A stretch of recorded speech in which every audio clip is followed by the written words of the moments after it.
Hello, everybody. Welcome back to another exciting episode of the Over Sharon Show, the best darn show on the internet. I tell you what. Today we have a guest again. I'm very excited, but before we get into that, today Sharon is going to read an inspiring quote that she has, and then I'm going to pull a card.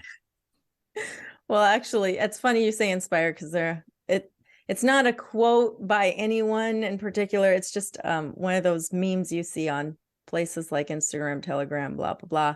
But it says, you will inspire some and annoy others. Do it anyway.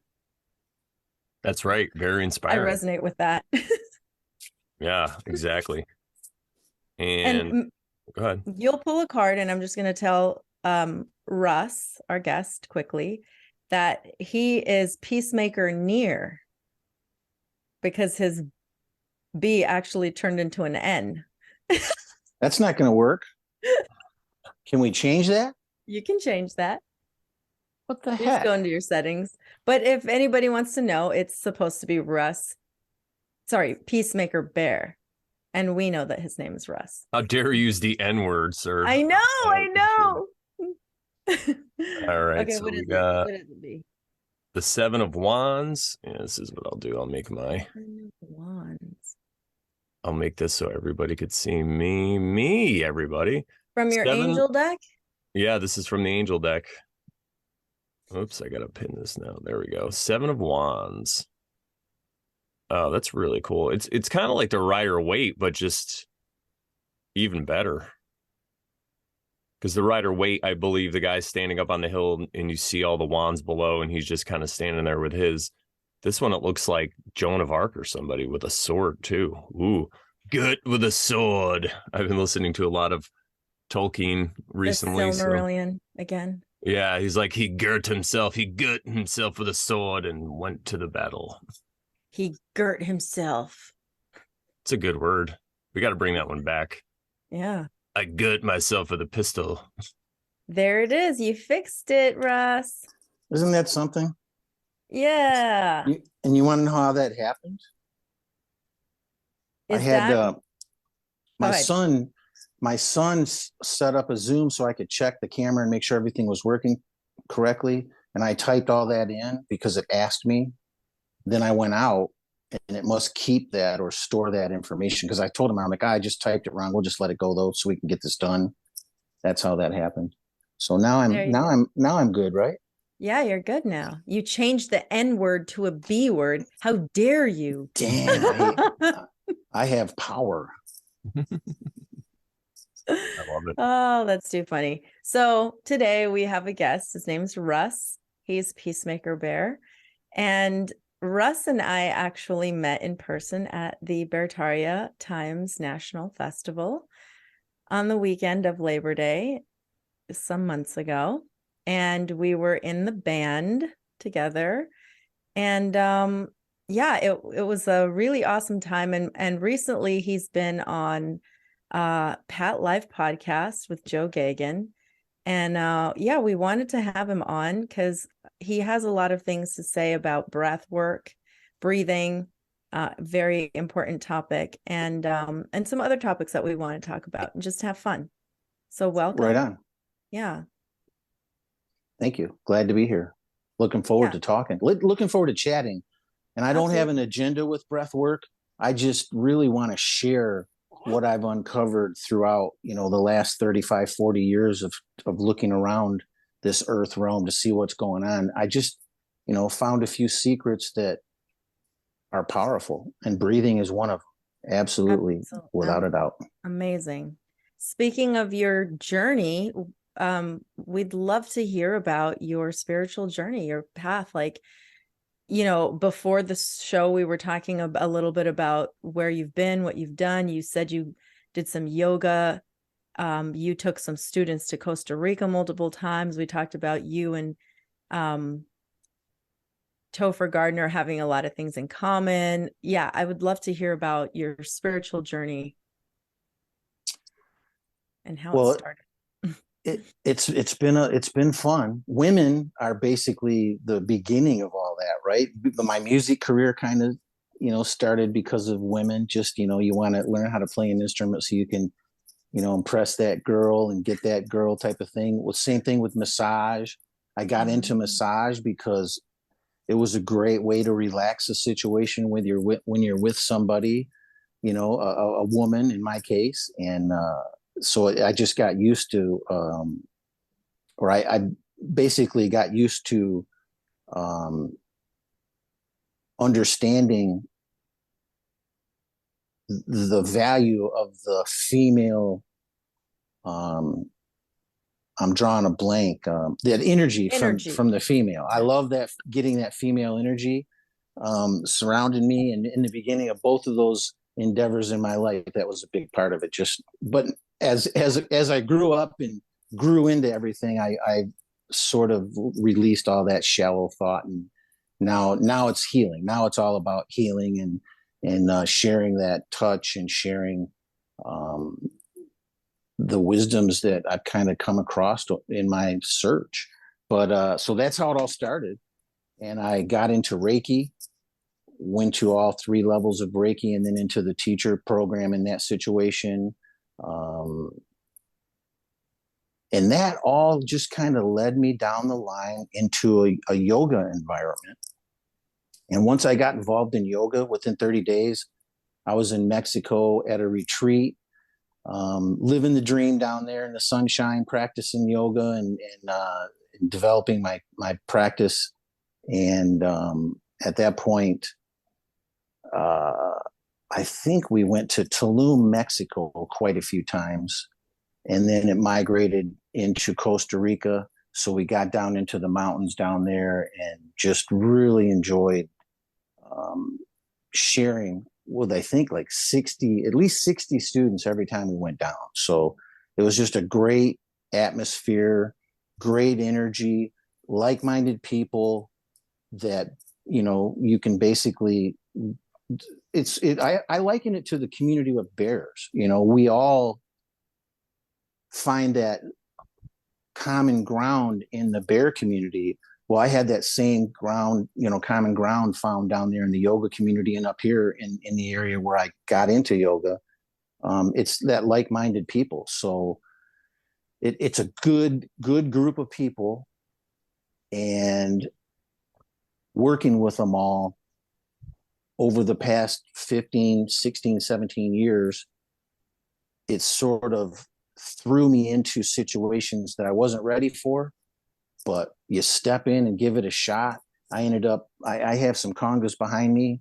That was the big thing that took me into a lot of traveling around the world or across this realm, was being able to play congas in yoga classes. So I play 8 congas in a yoga class while a teacher will teach the class.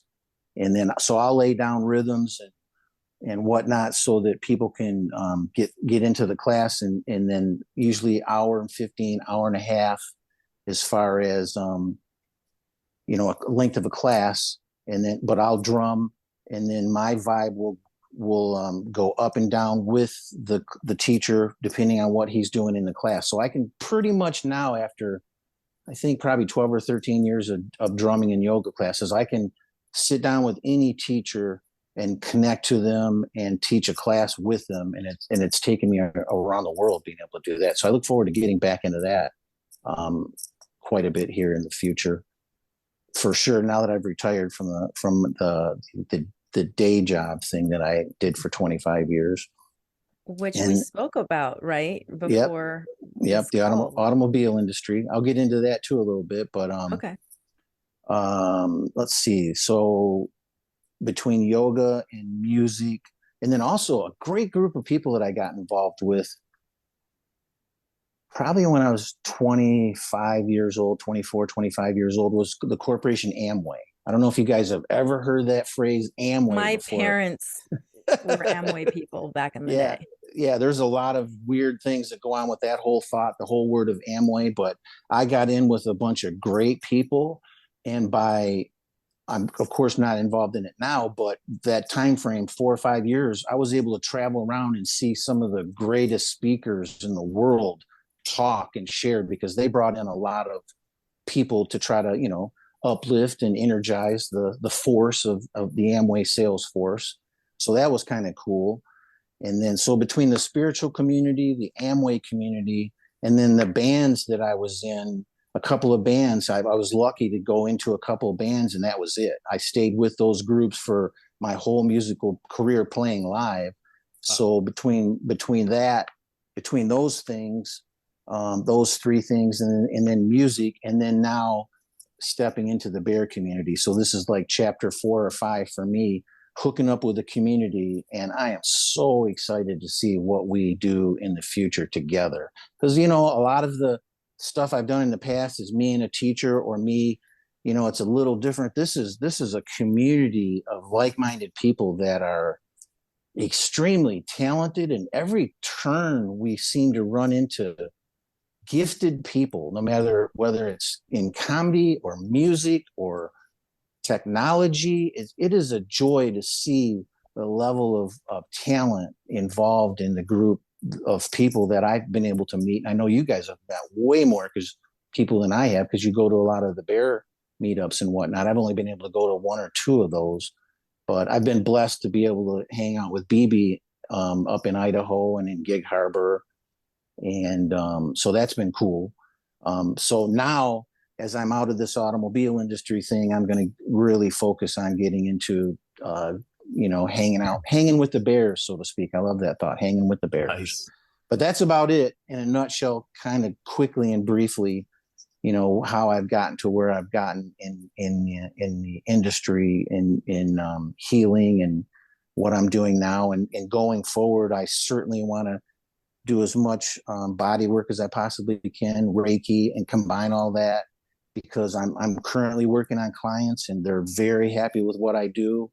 And I look forward to being able to share that with as many people as possible. And you know, starting with the breath work, that's been fantastic. And I'll get into that a little bit if you want to.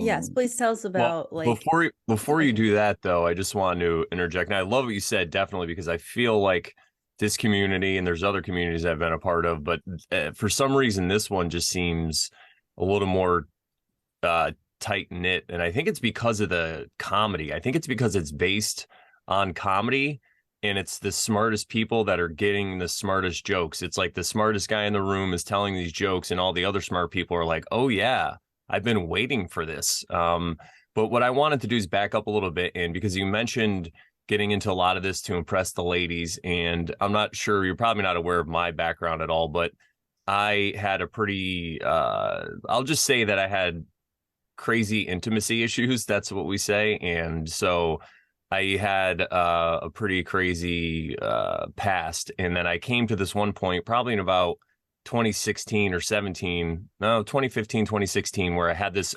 awakening. And I was like, I was so wrong about everything I was doing. What is wrong with me? And I basically changed everything around from that point. And I mean, I've been celibate for like 3.5 years now, which is like, for me, if I told, like, I tell people that from my past and they're just like, what? So, but what I want to know though about you is what was the point where you kind of got that and it's switched over and you got more into spirituality? What was that like for you? Do you like to share that? Was there a turning point? Or what got you into the spirituality aspect of it, of everything? Or were you kind of always like that growing up? I've always been like that. I heard a song from Todd Rundgren when I was like 13 years old, Love is the Answer. And it sort of just clicked in my head. So it's always been that. But that's amazing. yeah, I've I don't know what clicked. Maybe when I hit 50, there's something that goes on in your mind and you kind of understand, but it wasn't like an external thing that I saw and shifted me. It was, I don't know if I would even call it morality or anything, because I always enjoyed everything I did with anybody. I was never out to take anything away from anybody. I was always there to enhance a situation and inspire, and not try to control or change or manipulate anything. Just inspire people to enjoy themselves and to touch themselves. And what's shifted that consciousness? I don't know. I've never really thought about that as far as answering the question with an actual thing. I also started taking care of both of my parents. And that might have been a physical thing that shifted me, because I was still dating people at that point. I have a 34-year-old son named Great Odin's Raven, who's the light of my life. And I'm very good friends with my ex-wife. I have a great relationship with her. I chose not to remarry for the last 28 years. I think I've been divorced now. So once I started caring for my parents, that sort of made me step back and appreciate the time I had a little bit more. So I was choosing who I was going to be with more so than before, because I didn't have as much free time. And then once they started to need more and more of my time, then it sort of kind of just went away. And I'm now in a celibate period. I think my parents have both been laid to rest now for almost 3 years, and I'm right there in that same spot. So I chose to go celibate prior to my father passing away, and then COVID hit. And since then, I've just not gotten back into a relationship at that level yet, but it's coming. I feel it's coming to me. I'm getting ready to manifest it now, but nothing other than, really needing to delegate my time so that I could focus on my parents. That would probably be the thing that did it for me, I think. No, I like that. That's awesome. And then, so we could lead this right into breath work. How did you come across that, and how did you get into that?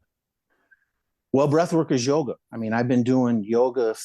I think I've got about 18 years in my belt doing yoga, but in the last 10, of course, because of what I went through taking care of my parents, that all went to the wayside a little bit. But just getting into yoga and learning how to breathe, what to think about breath, um, and how it's obviously it's incorporated in your day because you're doing it nonstop all day long. Hopefully, a lot of people are holding their breath throughout the day and not getting those full breaths all day long. And that's what I'm trying to inspire people to do, is to realize, the importance of taking deep breaths. And blood pressure, cholesterol, these were things that I'm like, okay, I'm dabbling with this stuff. How can I lower these things without taking a pharmaceutical? So I started looking into things that could lower blood pressure and what naturally, and breath work came up, and then Wim Hof came up. Thank God Wim Hof is out there, because that man is going to really bring breath work to the whole world, I think, with what he's done. And, because of as he's progressed through his breathing and cold therapy, he's being scientifically tested. So people are that, and that's what did it for me. I watched this guy take injections of Ebola. I've watched him, run up two different mountains barefoot with shorts on and no oxygen. And you're like, how can this dude do this? He's an anomaly, yet he can actually train people to do it. And he's successfully training people to do the same exact thing he's done. So that kind of woke me up. Okay, you've been learning about breath work and yoga for, 18 years. You know the importance of it, but it didn't resonate with me to how valuable it is for healing until I saw Wim, because that scientific part of my brain that went, oh, this isn't some guru, trying to tell me to breathe. This is a guy who scientifically measured the results of his breathing and what it's been able to do for him.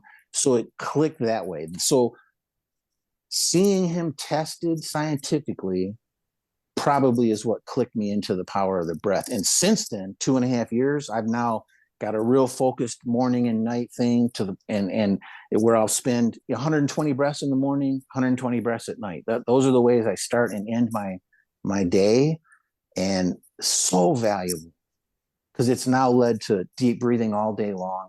It's led to me finding myself breathing deeply instead of finding myself holding my breath typing on the computer or whatever it is we do all day long, where we might be holding our breaths. I'm finding myself breathing deeply, catching myself breathing deeply. And that is remarkable to me. But it's literally erased allergies. It's erased my asthma. And that's, you know, from years of playing in smoky bars. I played 5 nights a week for a long time in smoky bars and developed bronchitis and breathing related issues because I'm a drummer back there. Back then we played 45-minute sets.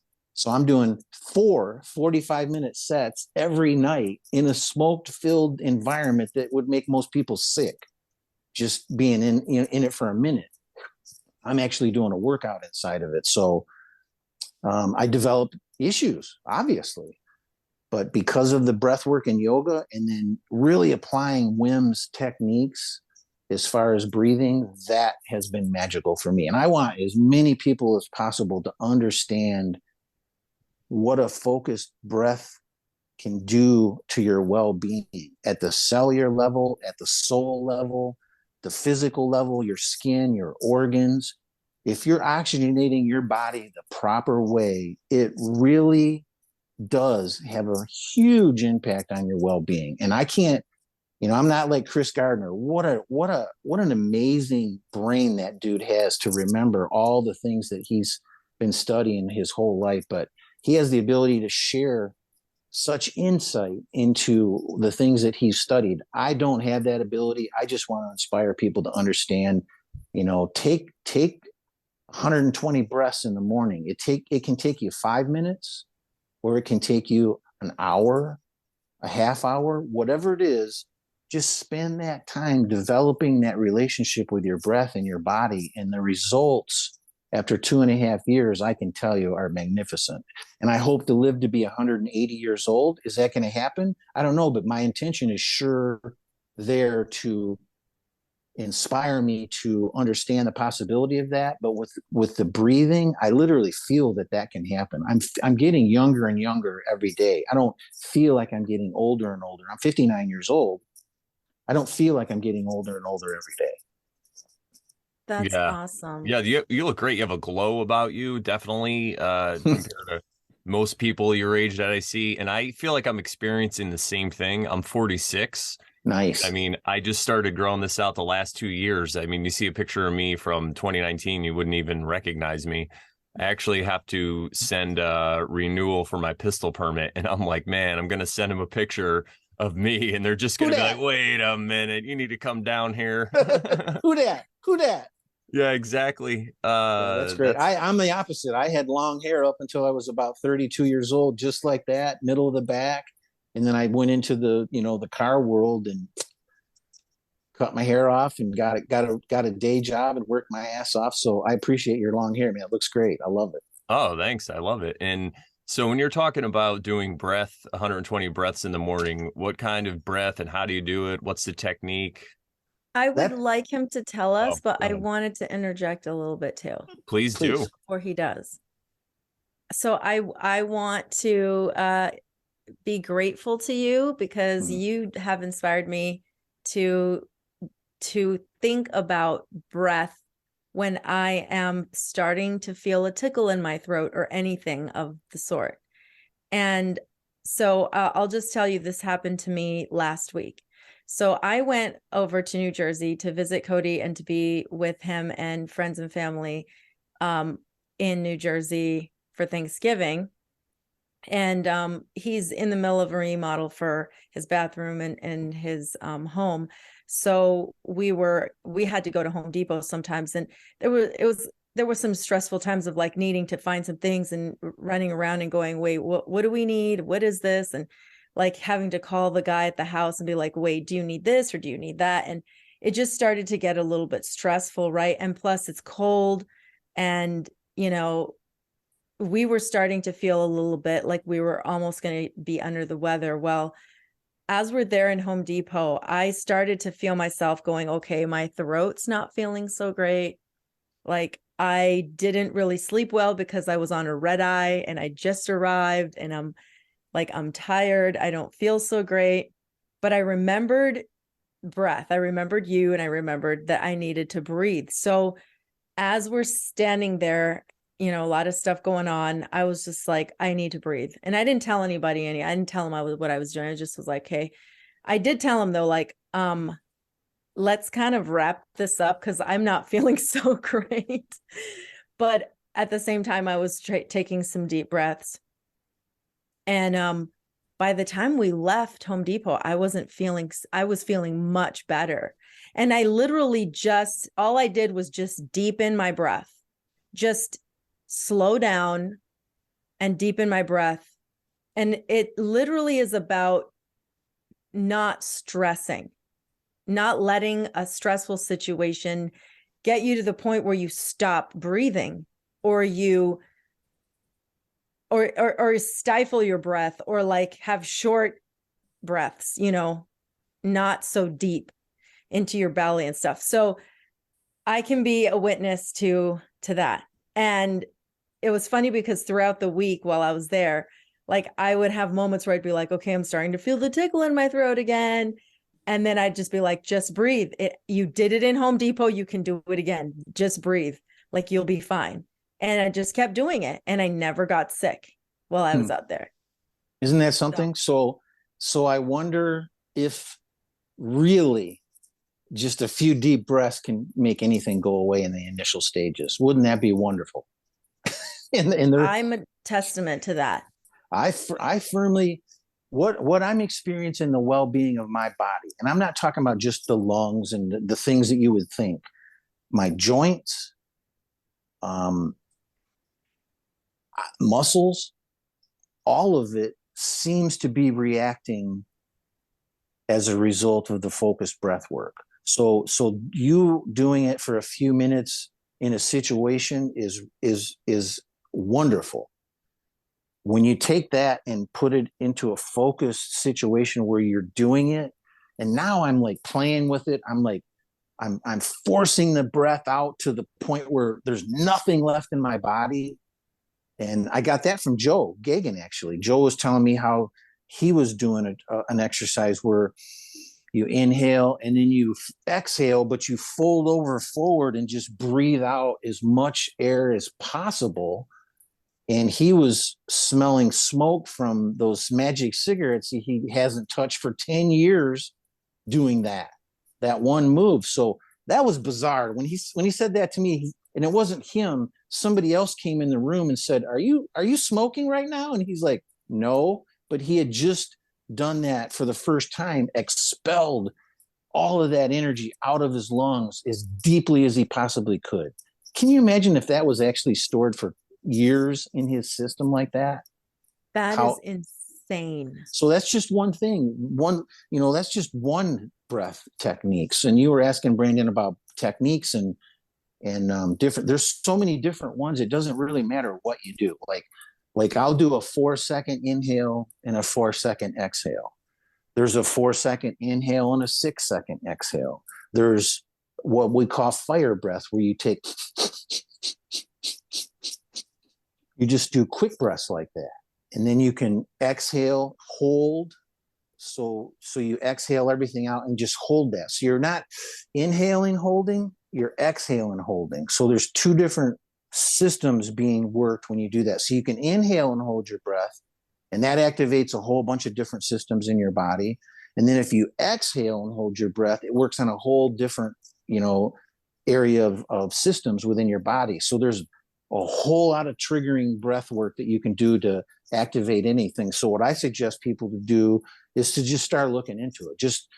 Believe me, if you type in breathworks, there's going to be 50 million choices of how people breathe and what techniques they use. I mean, I've done meditations where you do certain breathing, but it all engages something in your systems when you begin to practice these things. So the one that I started doing was a version of Wim Hof's techniques, but because of my yoga practicing, I'm like, and I don't know if women do this as much as men do, but when I'm doing something, I try to do 2 or 3 things at once so that I can get more things done. So when I'm doing my breath work, I'm now laying in bed. So the example I like to use is if you're sitting in a chair and you just fall over onto your bed. So your body's in that same position. except you're laying on one of your sides. So that's what I kind of do, or tell people to do, to give them a visual. And then I'll reach around behind me and place an arm behind my back, and then just open up that chest area as much as possible. So I'm laying on my left side, I'm twisting to the right side, and then looking off to the left side. And in little things like that, if you look to the left, you're activating different things in your neck. If you look to the right, you're activating a whole different structure of muscles in order to do that move. So every little thing you do is going to initiate some reaction in your body. So I decided, well, I'm going to do the breath work and do these twists. Well, let me just tell you, now after 2.5 years of doing these twists along with the breath work, my spine is remarkably agile. It's different. My body's way different now, and it's because of just taking that 30 breaths to twist that spine that one direction. And then same thing, go to the other side, lay on your right side and twist the opposite direction. And just remember, every which way you're looking or changing that position, just gently. And these are all gentle twists, very gentle. You never want to force your body, especially in a twisting. If you're hurt, definitely don't ever twist. But so everything is just real gentle and subtle. So as you're doing these twists, you're doing that 4-second inhale, 4-second exhale, or again, there'll be times when I'll do a 20-second inhale and a 20-second exhale, to the extreme. Just change it up, whatever you feel, or however much time you have. Like if I only have a few minutes, I'll do 120 fire breaths, but I'll still incorporate the twist in there, just so that my body or that spine is moving in those 4 directions. There's actually 6 directions that you can move the spine up, up and down if you're hanging upside down. And our spine should be manipulated in those different ways every day. And so I incorporated those 2 things together, and it's been really beneficial. But so just a quick synopsis. I'll start on my back. I'll put my hands behind my back, and sometimes I'll put my legs crossed, or I'll keep them out, or I'll do whatever's comfortable, and then just open that chest up, and so you're kind of sticking your lungs forward, and just breathe 30 breaths. If you can do this without opening your mouth, that is highly recommended. That's the end game, is to never breathe through your mouth ever again. I've heard that from every yoga teacher, every guru that I've been around with, the swamis that I've studied with, all talk about never breathing through your mouth. And as I'm now delving with my free time, quote unquote, I'm now delving into what that means and why you should keep your mouth shut and keep that moist environment. A dry mouth is not a good thing to have. So if you're, breathing through your mouth, more than likely you're continually keeping that mouth dry, and it's just not the healthiest thing for your teeth and other things in your body. So keep your mouth shut and breathe through your nose through that whole thing. And then if you want to take some deep breaths and blow out occasionally through your mouth, that's fine and dandy. But our noses really are designed to function as the intake and exhaust for your breath. And I know you guys may know that there's mucus in the nose, and that helps warm the air as it comes into your body. The hair follicles are there to filter. So there's all kinds of things that our noses are set up to do regarding breathing that our mouths definitely are not. And if you're doing a mouth breath, you're foregoing those things, the warming of the breath and the warming and the filtering of the breath. So real important if you weren't aware of that. And so I'll do 30 breaths again, short. If I don't have a lot of time, I'll do fire breaths. But if I have a lot of time, I'll do those 4-second breaths, or I'll do 10-second breaths, whatever it is, just kind of relax into it. Another real important technique is when you're counting your breaths. When I first started this, I would fall asleep literally before I got to 30 breaths. So for people that are having trouble sleeping, yeehaw, there's a solution. Try a little breath work before you go to sleep. Hopefully it works for you. But then, you get tired of falling asleep and then waking up and realize, oh, I fell asleep. So I would start over. So I would penalize myself. If I fell asleep, well, you got to do 30 breaths again. So I kind of tried to trick myself into not falling asleep, but it didn't work. So then I started counting 1 to 15. And then once I got to 15, I started counting backwards. Once I did that, then I had no problem whatsoever. So for whatever reason, my brain needed to know from 15 to 30, I would fall asleep. But when I go 15 to 1, for some reason, my brain must know I'm done at 1 and not done at 30 because it wasn't, I'm counting upward and we can count to 1,000,000, right?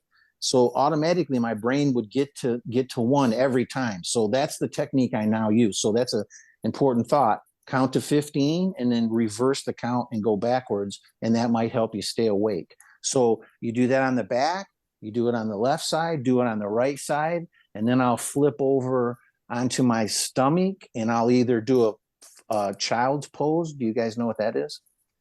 Child's pose. I'll do a child's pose and breathe, and I'll do the 30 breaths. And then almost every time I'll do like 50 or 60 fire breaths while I'm in child's pose as well, because you can knock them off real quick. Within, a minute, you can do 60, 70 breaths really easily. So I'll usually end with that. And then sometimes I'll hold my breath at the end of the 30 in the morning and at night. I don't normally do that during the day, but you take your 30 breaths and then you expel out that last breath and then hold it for as long as you can with Wim. Wim teaches that to hold it as long as you can, 1, 2, 3, 4 minutes. And if you keep doing that every single time with your breath work, after a year or two, your lung capacity from holding your breath you'll start to see a pretty dramatic difference in your ability to hold your breath without any issues. Like in the beginning, it's very hard to hold your breath a minute, but once you practice, you can literally hold your breath for 2 or 3 minutes. Now, is that beneficial? I really don't know that. Wim swears that it's beneficial because it engages a fight or flight thing inside of you, or all those mechanisms related to that, and that fires up your immune system. So that's one of the reasons I do the holding of the breath in the morning at night, is because it is supposedly one of the benefits is it just helps to fire up your immune system. And that's what we all need to do, is fire up our immune system so we can avoid whatever is going on out there these days. We don't want to label it, but whatever's happening, we just want to be able to be stronger than whatever's going on, whether it's in our mind. I mean, it must be in our mind, right? It's in people's minds. Yeah, because we're all terrain theory. I think you guys are probably terrain theory at this point. I'm definitely terrain theory, but I don't know how it works and how we're getting sick, other than our immune systems are weakened and something's going on in our body. It's our body's correcting our body, whatever that is. Energy. The power of belief. So like if you believe that something's going to harm you, then it will. Isn't that crazy how secular that is for us? Because, we get sick in the fall and the spring, or, during the changing of the seasons. We all grow up with that propaganda, flipping around in our minds. An egregore. Yeah. Isn't that crazy? Yeah. I love it. So you believe that that's going to happen. So then it happens. So I'm trying to believe I'm going to hit, 180 years old. I'll be good. I'll be good with 120. I'm be like, Saint Germain, I'm gonna walk into a mirror and be gone. Right? It is a gift. Suckers. It's a gift. This life that we've been given is a gift, man. And I am grateful for every breath. That's another thing. Once you start getting the breath work down, you can start, throwing little tidbits in there. And I started with, prayers of gratitude, because I don't pray for things to come to me. I pray as if they've already came to me, I guess. But then I'm just so thankful for my life and what I experience. I just try to live in that state of gratitude. Well, if you're doing 240 breaths, 120 in the morning, 120 at night, and then you're throwing in 240 gratitude affirmations, do you think that might be a little beneficial along the lines of somewhere in our That's very beings? Neville Goddard of you. Well, then now Neville Goddard. No, I have not. Okay. Keep going. Keep talking. What? So I was talking, or I was watching Dr. Kaufman speak, and you guys probably know who he is. Brandon had him on the show like a couple Oh, years ago, right, Brandon? oh, Yeah, I nice. did a video with him in 2020 with a couple people. Yeah, it was pretty Well, interesting. I Did think it it's get gotten, taken down from this channel? yeah, it got taken down this year, which is hilarious. But really, that seems kind of odd, doesn't it? Because he's finally, able to speak, I think, a little more openly about things, I think, and Weird. be more confident that he's not going to get taken down. But I was watching him talk about, and don't quote me on this, but maybe you can help me with this. He said 99% of the molecules in our body are water molecules. And that's a pretty profound statement. And what he did one time was with his children was he had them talk to his talk to their own water molecules. He had them engage them through speech and mind and show them gratitude. And he had them do this Amazing. for like 30 seconds or 60 seconds. And after the 30 to 60 seconds, he could literally see. And this is so wonderful. I'm getting goosebumps talking about this. And the coolest thing is, every time I've tried to explain this, overwhelming goosebumps to the point where, as I'm telling you to be grateful for the water molecules in your body, I think my water molecules are like, oh, yeah, they're really, he's acknowledging us. Thank you, thank you, thank you. So I'm not kidding. Goosebumps just busting out of me. So why is that happening? I'm not doing it on purpose, but when I'm talking to people about it, the goosebumps just come up. There's something in my body that's saying, yes, that is exactly what you need to be doing, showing the water molecules at the cellular level your gratitude. And when you put that thought out there, or you initiate that inspiration to your own being, it's pretty remarkable. I'm finding out. So I'm now taking those 240 breaths and acknowledging my gratitude for my water molecules. Yeah. And that's like Dr. Emoto stuff, like talking to the water, Correct. yeah, I think it has to do with the realm that we exist in, because earlier I love how you use the word realm. And I just heard Owen talk about this yesterday on a stream, and I did like a dance for joy, but he's like, I don't know. Some people think it's physical. I don't know, this whole realm. He's like, but some people think maybe we used to be, because everybody's belief, we used to be on a round ball. Now we're not, and all this stuff. And that's the kind of stuff that is my territory, because I believe that we are just energy experiencing this physical experience where we're in this realm at this time where we can have free will. That's why, because normally if you're energy and you're not in a physical state, you kind of don't really have this free will that you do here. So I feel like we're being somehow tricked, and I feel it's a conscious choice. A lot of people talk about how like this is a trap and we're in like a prison or whatever. I don't feel it's that way at all. I think it's a conscious decision that we made to come here, and we just had this veil of forgetfulness so we can learn our lessons.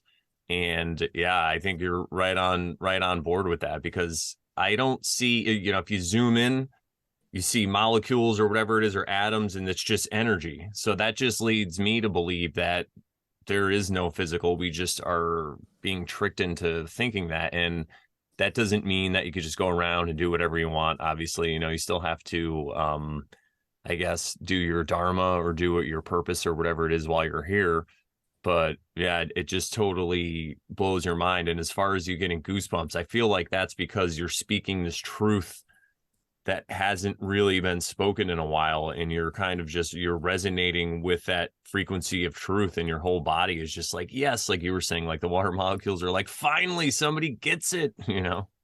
Yeah, and I think we're opening up more and more to understanding, what we kind of know in the back of our heads. We've been pounded with all this propaganda since birth, or since 5th grade or 5 years old, when we started to go into that public school environment, which I did. I went to public schools, but we're pounded with this information.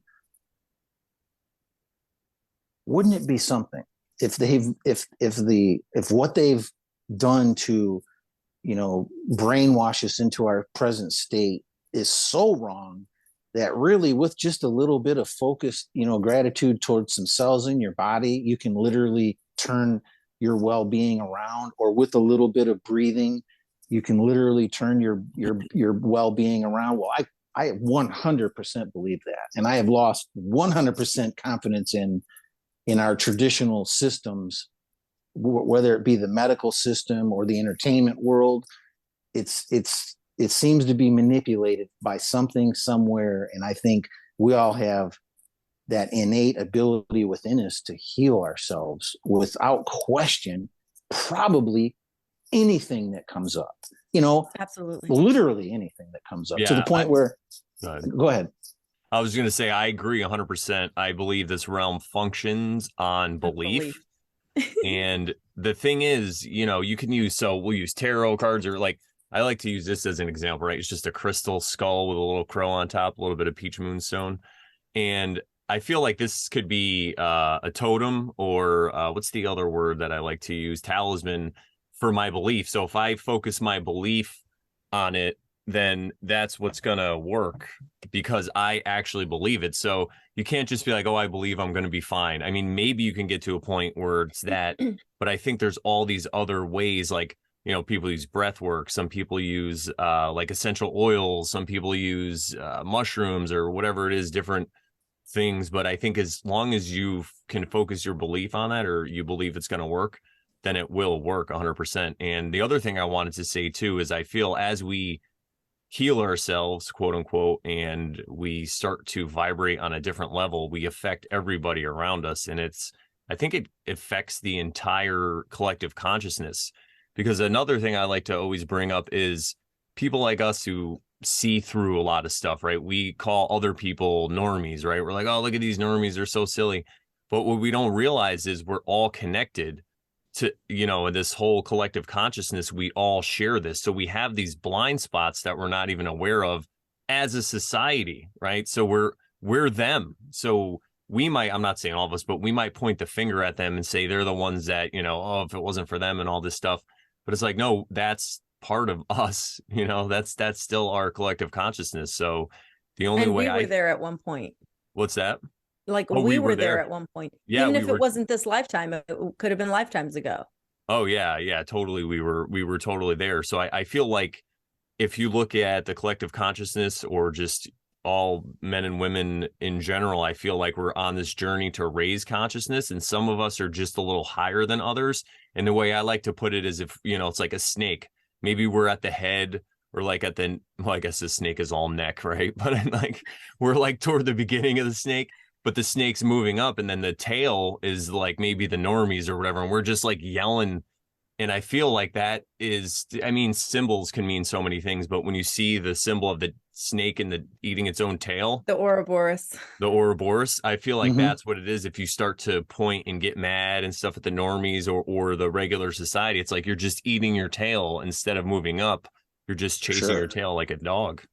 For sure. It's a reflection. Kundalini. It's a reflection. Just, you've heard the phrase that everything you're experiencing is a reflection of you. I mean, that's so true. And it's true on an individual level, as well as a group level, and then an earthly level, or earthly realm level, however you want to say it. But it's pretty powerful, the collective consciousness. And hopefully we're going to shift it into the right direction. And I think it is shifting into a good direction personally, more than ever. We're obviously seeing a lot of weirdness and craziness and a lot of satanic evil things going on, but there's quite a bit going on to overwhelm that, I think. And we're a part of that group, I think. And I think that's like what's waking people up. What's that? I think that's what's waking people up, is the nonsense is waking people up to see reality. Not everybody, right? But it's woken some people up around me. Let's hope so, right? I mean, my God, what more can it take to get people to understand things are a little crazy based on what we see going on around us in mainstream? And I don't participate in mainstream at all, other than a quick stick your head in, check it out for a second, and get back out. We're responsible for that collective consciousness, and I think the bear community is definitely going to be a harbinger of good things to come and an example of good things to come.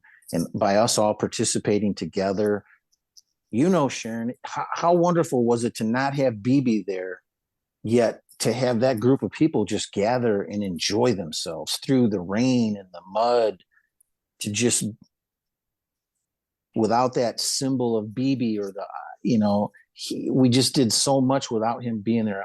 I value that greatly in our community, to the point where it's exciting to know when he gets in there with us, it's going to be even that much more fun, because there's such a platform for him to step in on with us at that festival. It's exciting. I hope there's 5,000 people next year. Really, I hope. That's a lot. I hope it's a big one. I think it's going to double, or at least double, at least maybe triple. But man, wouldn't it be nice if we just hit 5,000 people? Oh my God, it would just be wonderful. Yeah, I think you guys built an awesome foundation for that, and I think it is better that it just worked out perfectly that he wasn't able to come, because I think it even makes him feel better that knowing that he didn't have to be there and it was still such a great success, and that's going to motivate him now more than ever to want to go to these things, which and is he's such a cool dude to meet personally. like I have a huge story when I actually got involved with him personally for the video that we shot for You're Doing Great, Kid, the comedy special. Just watching him interact with the crowds after the special was shot, or after the comedy show was over. I mean, he literally shook 500 people's hands. He took pictures with 500 people at that show after the airport show that we did, the hangar. I just watched him take the time to give every single person that second or minute, 2 minutes, whatever it was, with him, without worrying about going anywhere or doing anything, or needing to get out of there so he doesn't have to deal with the people. He was there to meet everybody and shake everybody's hand. I was able to kind of watch that twice. And I've been involved in the entertainment world for a long time. I've never seen anybody go to that extreme. I mean, there's people that'll go out and spend a few minutes. We were there for hours. And at one point we're all, going on no sleep, working our butts off. Oh my God, to get to that point in the day or the evening was pretty intense. And just to have him continue wanting to just be there to shake the last person's hand, it was really special to see him do that. And that's, idolatry or all that crap. People are talking about all this, idolizing him, and that's ridiculous. Some people can and do, right? Well, yes, but not I'm sure they do. does. I'm sure they may, but man, that's a shallow way to approach any human being, right? To idolize them. But it's way more than that. He's got it going on. It's cool, and he's funny. Shit. To boot. Yeah. And smart, like you said earlier, Brandon. 147 IQ. Not much gets past him, and the funny thing is, we've watched everything get into him, through him, and out of him. If you've watched him, he understands things in real time. So he'll say something at the beginning of a set, and then an hour and a half later, he's already went through the whole process in his brain as he's talking to us, and now drawn a new conclusion that's different than where he started. And you can see that unfold almost with quite a few different things he's tapped into in the last 5 or 6 or 7 years that I've been paying attention to him. It's just nice to see that. And so to be in his presence coming up here next year will be a great for everybody. I'm sure of that. And we'll all get to see firsthand, he's a real dude. Yeah. And he's a real dude. That's awesome. It's awesome you've gotten to meet him. Well, that's a great story. I don't know if you have a second for me to share a thought with you on overshare the story. It's funny because Jordan and my son had come to the house, and for some reason, oh, I know why. We were actually watching Vox because Vox was talking about the tour and how things were going. So we're wanting to see how things were going because we had bought tickets to go to both of the shows here on the east side. I think it was Illinois or in Indiana and Ohio. So we had bought tickets to go to both shows. We're like, so what are we getting into here? And Vox Day was talking about how poor the sound was, and they were really having trouble with sound quality. So I was sitting there with Jordan, Great Odin's Raven, and I'm like, super chat Vox and tell them that we'll help out. We'll try to do what we can do with the sound. And so Jordan, shoots a super chat. Lo and behold, a couple minutes pass, and Vox reads the super chat, and it says, "Hey, we've got all kinds of equipment. We might be able to help out with the show." And Vox read the super chat, and then lo and behold, he said, I'll have somebody reach out to you. We're kind of laughing about it. No kidding. As soon as the show was over, within 15 minutes, the director of that particular tour called me. And I told him what kind of equipment we had, what I thought we could do to improve the situation. And he said, "Can you be in Indiana tomorrow?" or whatever it was. It was, maybe not tomorrow. In a couple of days, I had to be down there. And so we're like, yeah. So we basically packed up all my stuff, took it all down there, and was able to set up and get involved in the Indiana show. And then by the time we got to Ohio and set up everything for that show, it turned out fantastic. The sound was fantastic. Thank you, God, for that one. So we were able to do what we said we were going to do. And that's how I kind of, got to know Owen, was through that situation. And then everything else we've done since then, as far as going out to Idaho and building the cabins out there, going to Gig Harbor and hanging with him a little bit at the house there. And, it's been a lot of fun, but he's a great dude. I can't wait for everyone to, meet him in person and here coming up. And if he does say that he's going to be at that festival, you never know. We might have 5,000 people there for sure. And who knows, Ye might join us at this next one too, right? Could it be? You never know, right? You never know. I might be playing drums with Ye standing in front of me, right? Doing a little rap music or something. Doing some backing vocals. I'm just kidding. Rap. There you go, right? You just don't know what's going to. You don't know what's going to come of it, but you do know that whatever it is probably going to be pretty based, right? I mean, how can it not be? There's going to be a lot of truth. There's no agenda. Nobody's trying to manipulate anybody to gain anything. So it's a win-win situation for everybody, I think, that's involved in what we're doing together. And it's definitely not a cult, but man, sure is fun. Sure is fun to share. It sure is fun to meet people like you guys who are doing a podcast to inspire people to better themselves. I mean, right? I mean, that's the goal that you guys are. Yeah. That's wonderful. Yeah. And we're glad to have you on because you're doing the same thing. And, you don't put yourself on a platform or anything. Not that we're putting ourselves on a platform, but, YouTube is a platform, fantastic. I suppose. Yeah, it is. Right.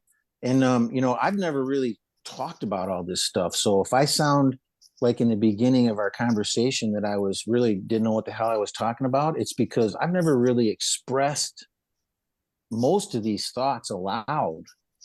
So, and as slow as I am, I need to think about things as I'm speaking. So I don't have that 147 IQ where all of it just flows naturally right out of my brain. I have to actually think about it, or I'm going to say something really dumb. I'm so grateful that we get to have you here to talk about it all. Oh, it's my pleasure. So awesome. My pleasure. Thank you. I'm very grateful. Yeah, I'm grateful as well. I also do this just as basically as a form of expression, because I feel like I know that when I started to get into a lot of this information, it was just driving me crazy, and I would just try to tell everybody around me and all this stuff. So now I found that this way is just a much better way and healthier way to express it. And we've met so many great people along the way just by doing this. It's amazing. And I've actually heard you tell that story about the sound thing. And one thing I think that you left out that I remembered is I think I'm right, but you said that you had all your equipment broke down for some reason, then you had just reset it all up. Is this true? Yeah. Well, Yeah, well, my when I started taking care of my parents, I actually traveled to their home for about 5 years and slept on the living room floor of their home on an air mattress because all their bedrooms were taken. Wow. And one of them was my dad's smoking room, and I don't smoke, so there was no way I was going to be involved in laying around in that room. Um, but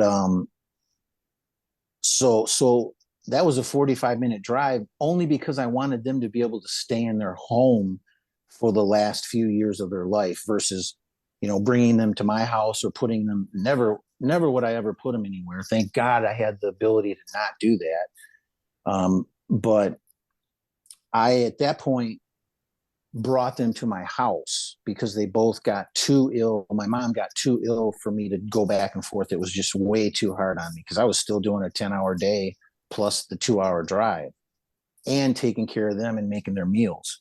So I brought them here and I had to take down my whole studio and put in all three of our beds, and we made that the bedroom. So I was able to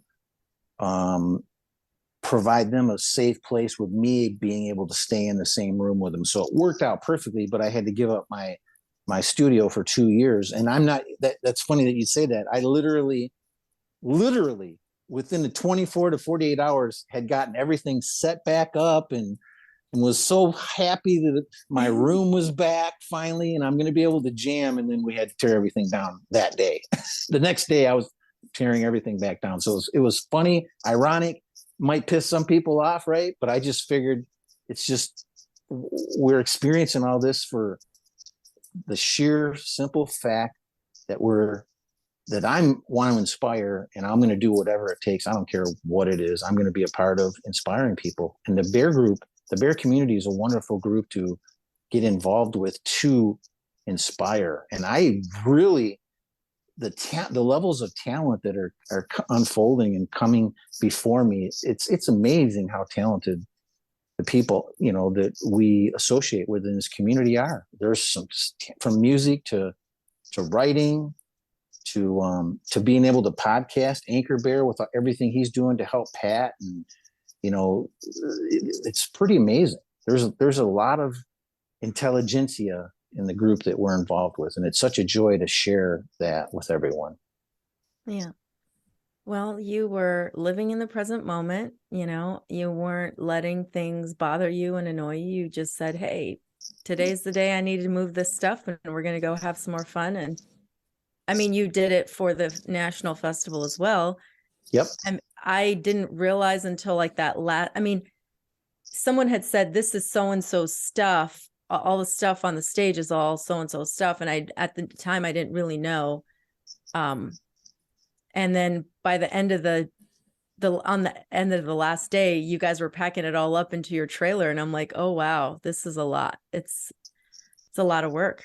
It was a lot of work and it was not easy, but it was sure gratifying to be a part of it. I'll tell you what. Yeah.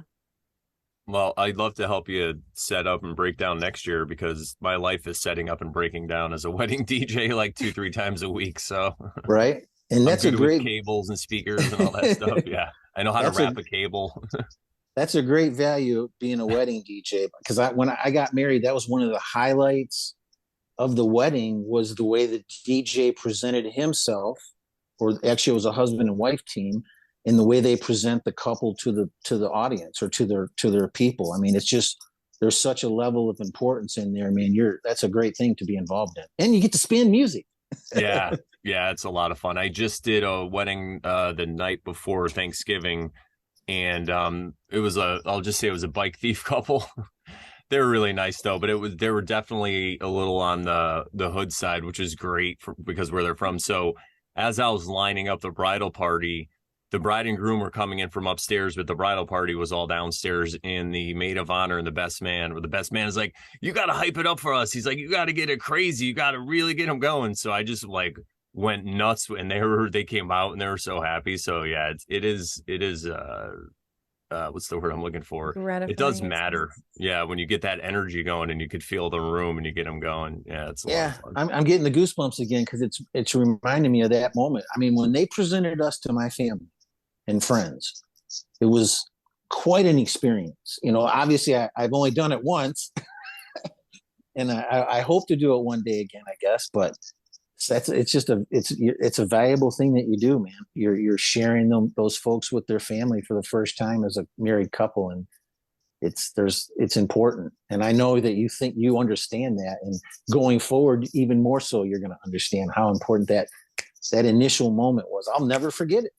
I'll never forget the way they introduced us and the way that the people applauded and praised you or whatever they're doing. It's a seriously good thing to be a part of. So hats off on that one, man. Well, Enjoy it. thank you for saying that, because I actually never really thought about it that way. When I first started doing it, I was definitely more nervous and all that stuff. But then I started doing stand-up comedy. So I did stand-up comedy for about 7 years. So now I don't get nervous in front of people. I'll even make a mistake and then self-correct and just make it funny in front of the people. But now I really do focus on it and to just think about all the people. And now that you said that, I'll even kind of add that in, because I've never been married myself. So I don't know what that's like. I have been announced I was like the best man at my friend's wedding twice. Same guy, 20 years Nice. apart. Different Nice. women or same woman? Oh no, different women. Yeah. Hey, sometimes people remarry the same woman. Yeah. Oh Isn't yeah, that no, yeah, insane? totally. Yeah, that's cool. Yeah. Yeah. So earlier we were talking about meeting at the festival and how that all went. We were at the Ace Hardware, and tell us what you remember about that day. I remember thinking, what the heck are we doing here in the back of this Ace Hardware rehearsing? I remember saying that several times. And I had gratefully, somebody brought in a drum kit so I didn't have to take my drums down off the stage. They brought in a little drum set, but it was just a hi-hat, a snare drum, and a bass drum, nothing else. And it wasn't And the you best. were sitting on something very uncomfortable. Oh, I think I was sitting on milk crates or something crazy, or a wire spindle or something. Oh, spindle. Yeah. Yeah. I was sitting on a wire spindle. So it's just kind of funny how all that went down. But we pulled it off. I mean, we had secondary equipment. We really just needed to work through the songs, and it allowed us to do that without being directly in front of the actual people we were going to perform in that night or the next day. So it just gave us a second away from everybody. But then to have you guys come in, like I think Cody. I'm so used to calling him Dell because of from his username. Yeah. Yeah. Either way, doesn't. So no offense, Cody. But just to see him come in, and he flew in, so he didn't bring his bass. So I was able to give him my That bass. was very special. Yeah. So to have him play that was phenomenal. And he's such a great bass player. Just to listen to him as he's trying to work through these songs, and we're all working through these songs together, and then have you come in. And I remember giving you a hug, and I love female energy for whatever reason. I don't know if that's, we'll just let that go. But I just love that. And have you come into that space was just real powerful for me. And then to have you perform, and I'm looking forward to everything that we do going to, through the future here. And I know that people are working on trying to do some recording and get some more songs out before next year's show. So I'm excited to be a part of all that stuff. I know you are probably too. I think Olive Tree is going to do some music, and hopefully we're all going to be able to mix our talents together via the internet and share these songs, and like you did in the past, and work them out, and have Anchor Bear produce them, or whoever's going to do producing, and get these things done, and so that we can perform them again. It's just a joy, man. I'm getting back into music. That's the other thing. The whole time I was in the auto industry, music became secondary because it was a job that I had to focus on. So I stepped away from it, back into it on and off, especially with the yoga, drumming and yoga classes that's a phenomenal experience. With a good teacher, whoever it is working together, just going with the vibes and of the energy of the room, and up and down and quiet and loud. Just it's really dynamic to be able to do that. So just being able to perform with you guys again coming up here in next year is exciting, and to see what we can do. I know there's some jazz stuff that Alex wants to do. His whole album hopefully will be released at that point. I'm excited. And we'll be able to play some of his music. Yeah, because he does a fine job playing guitar, and I'm just excited to be a part of that whole thing. Yeah.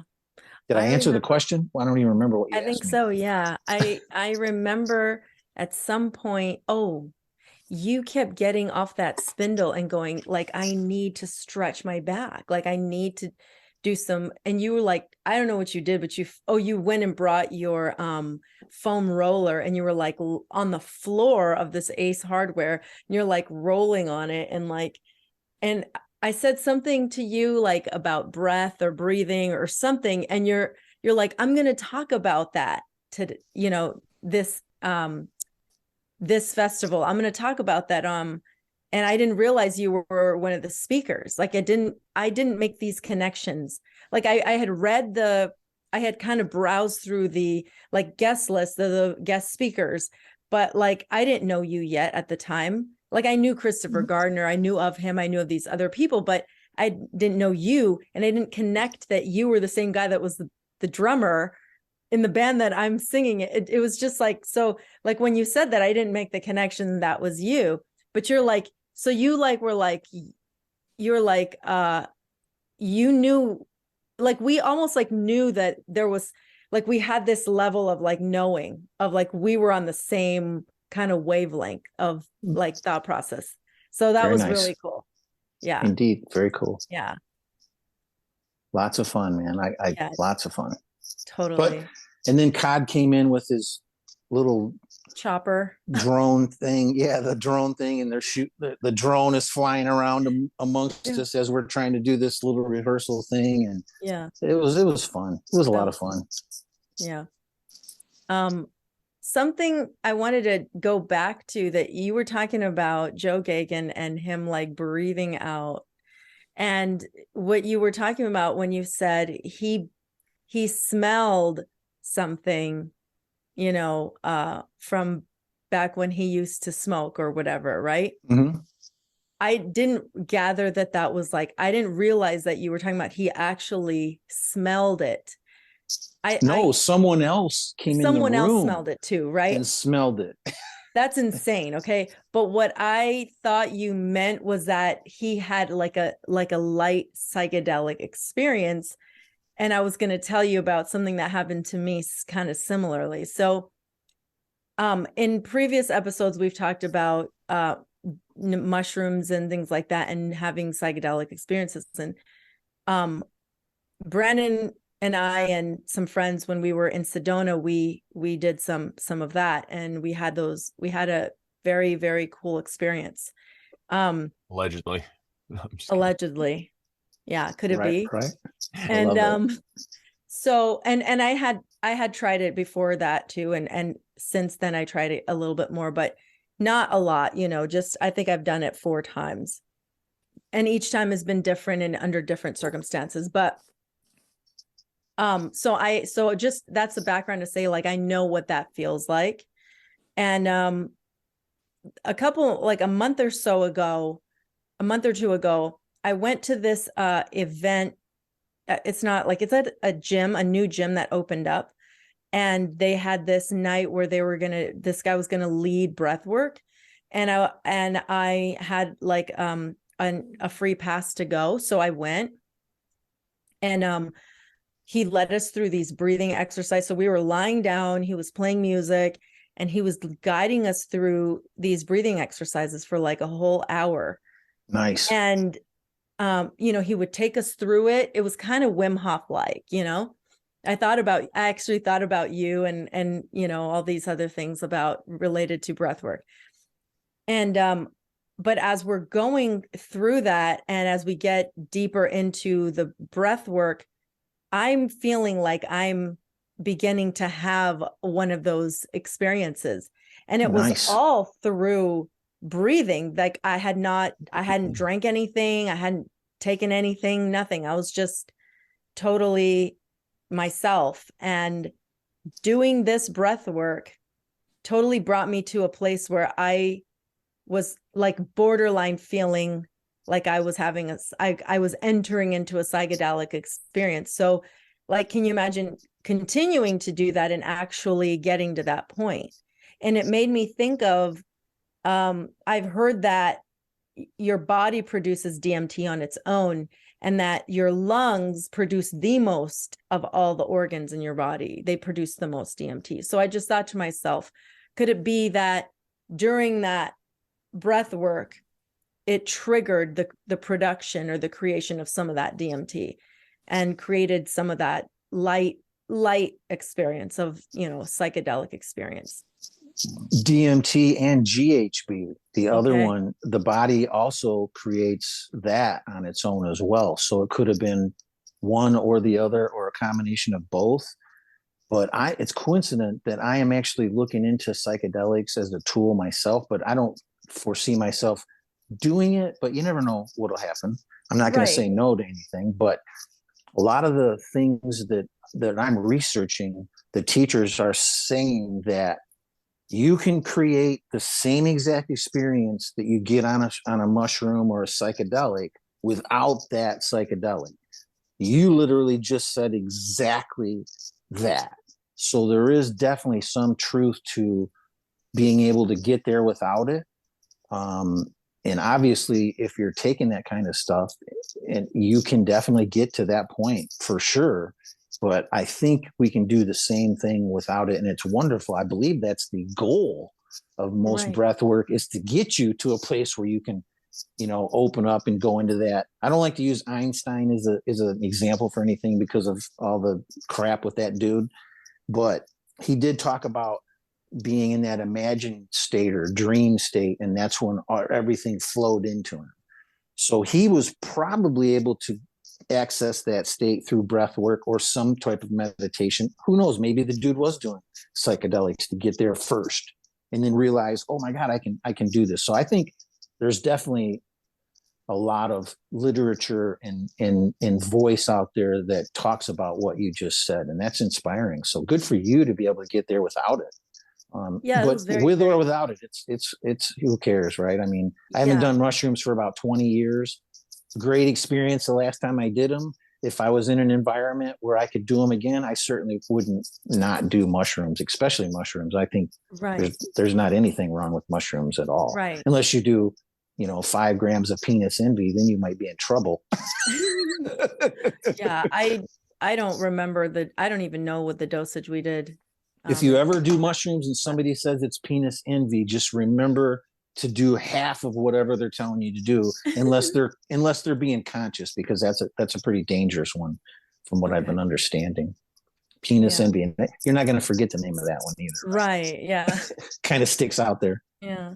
But I was thinking too, like this whole, this conversation we just had just brings us kind of full circle, because one of the first things that Brandon and I ever talked about at the very beginning of starting this show was, we speculated on, because it was prior to me ever trying anything. So I hadn't even tried psychedelics at that point. But I was thinking to myself, like, could it be that your body could do it by itself without you having to do those things? And yes, I can say from my experience now that yes, it seems very possible. And you may not have been able to get there without that initiation from the mushroom. So there's definitely a value in that type of stuff. As long as you don't abuse it, there's definitely a value in having that as an example. Just like cannabis. Cannabis is an extremely healing and spiritual, plant that can be used or abused, just like anything else. You can, if you use, there's a guy named Ryan Sprague who is out of California, I think, and he is, he's praying to the soil. He's doing all kinds of things to try to create a healing product, or a product that will, inspire some level of healing. And cannabis and whatnot. So there's definitely a value in all of that stuff, as long as you just don't let it overcome you. Right. And that's the other thing that we've talked about too, is that, you know, we, like me personally, I let source bring those things to me. So I wasn't ever necessarily going to look for those things, but when they show up, then I don't say no, because I know source is allowing it to happen for a reason. Right. So I did also several months ago try like a smokable form of ayahuasca and DMT. And that was a very, very interesting experience, which I actually didn't enjoy.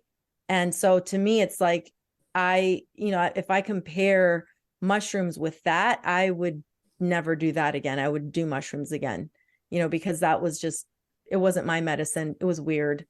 Yeah, you got to watch out with those types of things for sure. But Yeah. I don't know. DMT must be being made by somebody. It's not natural, right? It doesn't occur natural. So Right. somebody's making it. So that's kind of weird. You just got to be careful with that one. But Right.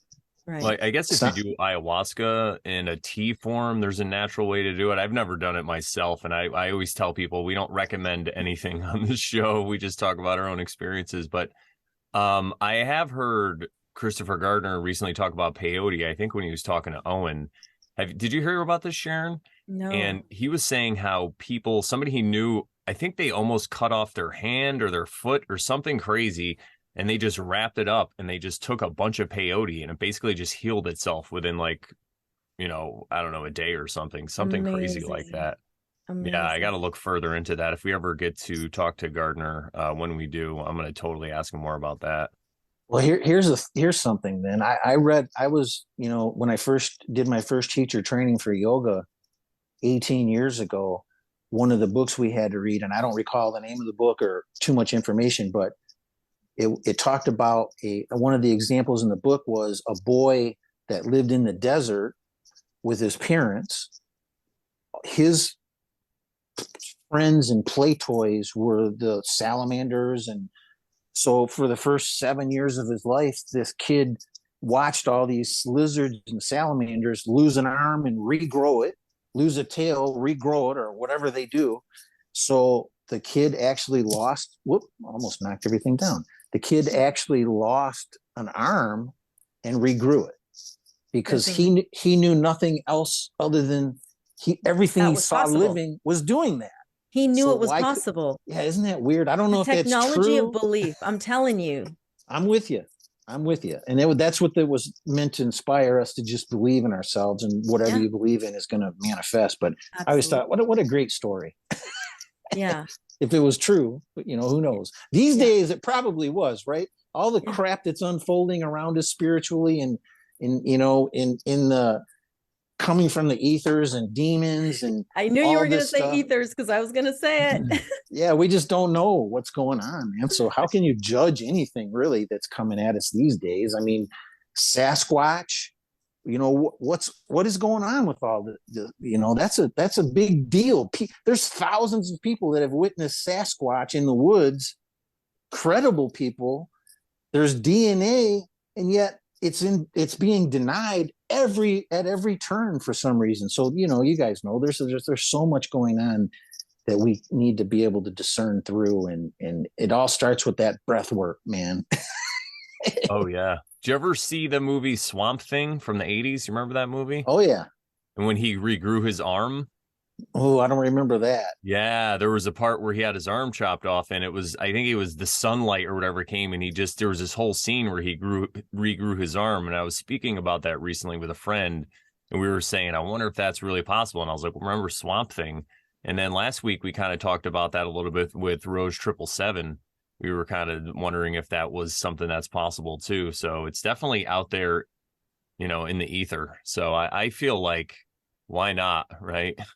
Right. I mean, why would you think anything less, other than we've been, brainwashed out of that from day one, from the systems that these individuals have set up for us to be propagandized by. But this is a perfect kind of a segue into the gut, if you guys want to talk about that a little bit.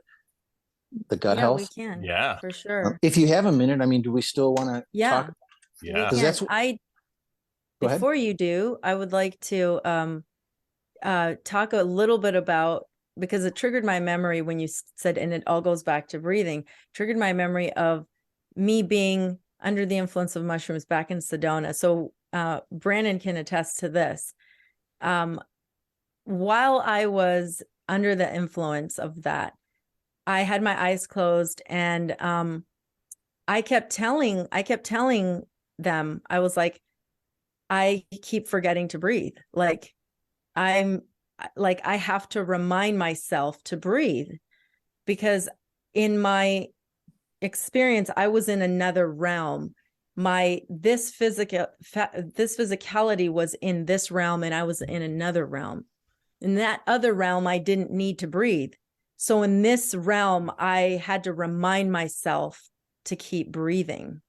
And I don't know if you ever experienced something like that, or if you had any thoughts about that, but I don't know if Brandon remembers that. I remember. Yeah. Well, it's a good thing you did breathe, and it's a good thing that didn't set you off into a panic attack, because I think those moments right there are what separates people from going one direction or the other. You realize you're not breathing, but after a couple minutes of that thought, you obviously are breathing. You just, you're not consciously doing it.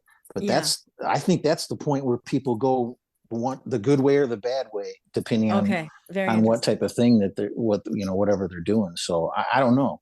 I've never experienced, man, I did acid and everything back in the day, but it's been such a long time. I don't really recall anything. I never had a bad trip on anything I've ever done. Yeah. And it wasn't a bad trip at all. In fact, it was a funny thing to me. It was almost like, it's good. I don't need to breathe over here, but I know that I need to breathe over here. So I'm going to keep doing it, but I have to keep reminding myself. I'm like, I want to stay over here in this realm, but I know that I probably should stay in this realm. So I probably should keep breathing. So I kind of need to remind myself to do that. But it wasn't definitely at all. It wasn't panicky or anything Good. like that. Did you also experience any kind of sensations like that, Brandon, when you were indulging? No, I didn't. But I did make people laugh a bunch. It was like I had this whole thing going on, and we just kept laughing. And I think that helped, because people don't realize how much breathing you do when you're laughing. Yeah, there was this. So we stayed at this place in Sedona. It's beautiful, but they had this deer head with antlers on the wall. And when I was tripping, I just was like, it looked like I had a mustache. So I was like, it looks like Burt Reynolds. Like, I'm like, deer's like Burt. Like, so I just kept going off about it. And then I told and then you told the called whole him story. Dirt Reynolds. Yeah, Dirt Reynolds. And I told the whole story about how he finally died. He got hit by like a Z28 on the highway, like this whole thing. So yeah. Yeah, it was really funny. But my experience though was, so the whole time driving there, we kept driving by these beautiful mountains, in Colorado. And then when you get to like New Mexico and Arizona, you see these giant mountains. And the whole time I was just thinking to myself, like, I think people used to live there. I'm like, I think these mountains are just foundations of like giant buildings or dwellings or something like that. And then later on, so we got to Sedona Friday and we started doing that at night. This was like, we started at 10 p.m. and I ended up just staying up all night into the next day, and I had a wonderful time. Everybody else fell asleep and it started to snow, and I sat outside in the snow. Wow. And it was like really light, and I was kind of under covering, but the snow was hitting me. And then at some point it cleared up and I didn't realize, and the stars started peeking through the trees, and I was like, what is going on? But when I was laying down for a little bit and closing my eyes, I just kept seeing all these mountains, but just filled with people and like buzzing going on and like electricity and energy and all this stuff. And it was just really kind of inspiring to me. I felt like I was looking at the ancestors and what they were capable of and what we are all capable of. So yeah, it's just really kind of expanded my mind a lot.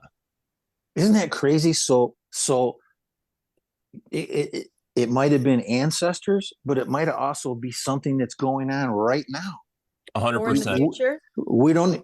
Well, I guess. I mean, I kind of future past is weird for me, but that actually could be happening in a different realm or different, whatever you want to call Dimensions it, or whatever. dimension, Yeah. Vibration. right there in front of, yeah, different vibration. Vibration is an excellent way to put it. I'm finding vibration, the common vibrations might be what's bringing the synchronicity to us all, because we're Oh all yeah. kind of vibrating at a certain sympathetic resonance that, I think that's part of what brings things in and out of our presence, is that frequency that we all vibrate at. And Absolutely. what a great group of people. We vibrate at such a high level, I should say. I shouldn't say higher level, because who knows what's the level we should be at, but I think we vibrate at a pretty good level. Oh What yeah. you're saying reminds me of, sorry, Brandon, hold the thought. It reminds me of what we were talking about earlier, and how people get sick. And it could also be energetic, because if someone's vibing low and you're next to them and you're not keeping your vibes high, and you're allowing yourself to vibe with them, that energy could also lead you to start not feeling well. Could it be? I don't know. I don't understand it. And I'll give you a perfect example. We came back from the festival, and my son's girlfriend's after about 6 days of being back, my son's girlfriend got very sick, like a flu type thing. She got sick. And then both Jordan and myself, my son and myself, got sick. My son and myself got sick at the same time. So whatever happens there, I still haven't been able to figure out what the heck it is. I don't believe it's germ theory. I don't believe No. we're passing germs to each other. We'd all be dead by now, because people don't clean up well enough to eliminate germs enough to where we're protected, I don't think, on a regular basis. So I don't know what it is or what's going on, but it's something about the immune system being, dragged down, whether it's at a frequency or a certain frequency, but just, the fact that we didn't eat properly, we didn't sleep properly, that Yeah, it's our immune stress. Your system lowered body a little. gets stressed, Yeah, I and mean, then it's trying to recover. Yeah. yep. I heard So an old I got sick, Sharon, not to interrupt you, but I got sick, and I asked by BB to come on his show. Right afterwards, he had a whole bunch of bears on, and I yeah. think it was Bear Week or Bear 2 weeks or something. Mhm. I was so sick I couldn't even go on the show.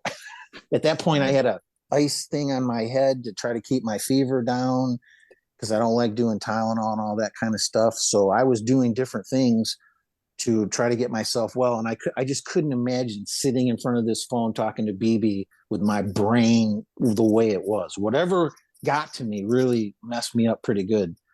So it's Right. interesting. I was Go gonna ahead. I'm sorry. I was gonna say that I was listening to I think it was the old episode of Crow where Eileen McCusick, I don't know, have you heard of her and the tuning fork stuff? I'm familiar with the tuning forks, but not her. Okay, you'll love her. I'll have to tell you more about her at some point. But she did an episode with Crow, and she was telling Crow that in this book, dang it, now I can't remember what it's called, like something about the rainbow or something like that. The People talk Invisible about that book all the Rainbow. time. Which one is it? The Invisible Rainbow. Yes, I think it's that book she's talking about, and she says that they're talking about how, like, every time there's a new release of some new electromagnetic frequency, like a new like, of course we were talking about 5G in the last few years, and then prior to that it was something else, prior to that was something else. Well, every time they release something like that, the like, depending on people's bodies and where they're at and their stress levels and stuff, if their bodies aren't ready for that new frequency that kind of disrupts where you're at, it can bring you down, and your body needs to recover from that, because it's experiencing something new that it's never experienced. So, but lots of people are resilient and they're healthy and they're doing well. But if you're down and you're stressed and you haven't been sleeping well, you're not eating right, etc., your body can be set up to detox from those, like, unknown frequencies, I guess, is what she was saying. So it could have been that, she got hit with some frequency that she wasn't expecting. And you guys came home a few days later and you also got hit with it too later, unbeknownst to you, because you know it's in the ether, you know. Yeah, I don't know. I can't put my finger on it, and I don't know if anyone can. Yeah. But maybe there's people out there. But I agree with her thought that, you know, I'm really focusing on EMFs and the whole problems that I believe it could be causing and the weaponization of 5G. To me, when people talk about that, I'm like, what are you talking about? Well, from the electromagnetic frequency standpoint, if it is just a signal that's being emitted from somewhere that causes that frequency change you're talking about, is that enough to disrupt what's going on or cause you to have a heart attack or who knows what, right? Who knows what the end game would be? But I'm starting to firmly believe that she's right on with that whole thought process. And I agree 100%, but I just don't understand it. I don't understand it, but I definitely feel that that's got to have something to do with it. And it's frightening to think about all the 5G towers that have been raised around us and what it could actually be doing, whether it's intentional or not. I have a feeling that it definitely is doing something. And Yeah. it's at a cellular level that we're not going to be consciously aware of until it actually does manifest as dis-ease somehow. But hopefully we'll be strong enough to overcome it. But it is interesting.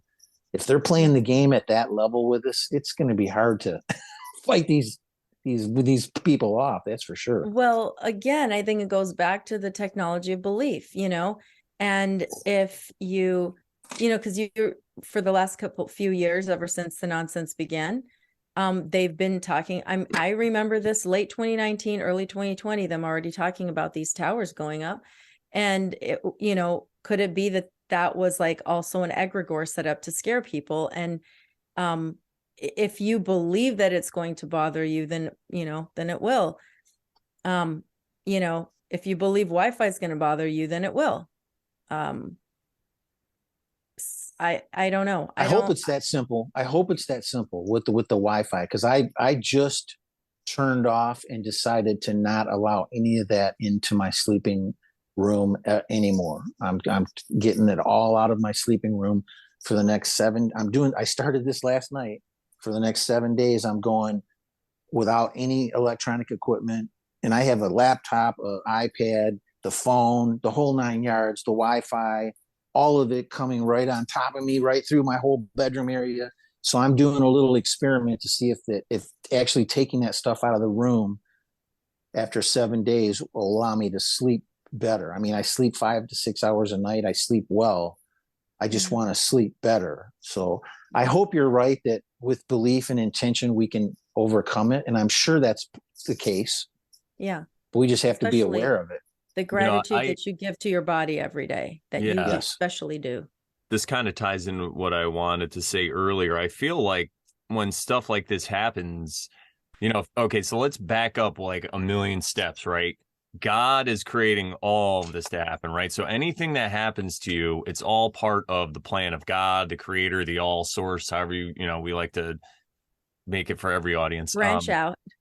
Yeah. So because I just recently went through a detox event. So Friday, I went away for the weekend and I had done some mushrooms Friday night. And I woke up Saturday and my head was just like pounding, but it was more like a head cold. I had a lot of pressure in there and I basically slept all day. And I've just starting to get over it now. And the way I was starting to look at it was it could be some kind of upgrade that's going on. So I just kept being thankful for everything that was happening, right? You think of like the story of Job when everything's taken away from him and he's just thankful. So I think it's possible that these things that happen to us, it's like a cycle. And if you go look at it and be thankful, no matter what happens, then I think you're going to get out on the other side much better. And maybe it could be an upgrade because I kept feeling like I was getting this upgrade. So I think I did get some form of upgrade because of it. And it could have a lot to do with what's going on with all these different, you know, 5G and all this stuff. Or this just could be something that people are taking credit for. This could be a function of this realm, which I think this realm is just created by the collective consciousness, right? So maybe there's people that could see ahead. Maybe they look at the sky clock or whatever, and they know that there's these periods, because right now it feels like we're in a period where manifestation is happening very quickly. So if they put these things in the TV and the news and all this stuff about people getting sick, then everyone's going to think about it, and then they're just going to manifest it, right? And they're going to get sick. So I feel like because of that, if you're just thankful and you don't get into victim consciousness, even about an illness, then I think it really has no effect on you. You're just like, thank you, no matter what happens, like you lose an arm, thank you, I'll just grow another one. It's not a big deal. I have a spare, you know what I mean? Like, what am I even need two arms for? But if you just come at it from that point of view, you're basically untouchable, because I really feel like victim consciousness is the key to all this stuff. I'm actually writing another book about all this stuff, and I think I just figured out another chapter, thank God, because I haven't written probably in about a month on it. There's just been like I've been waiting for something, and I think this is it.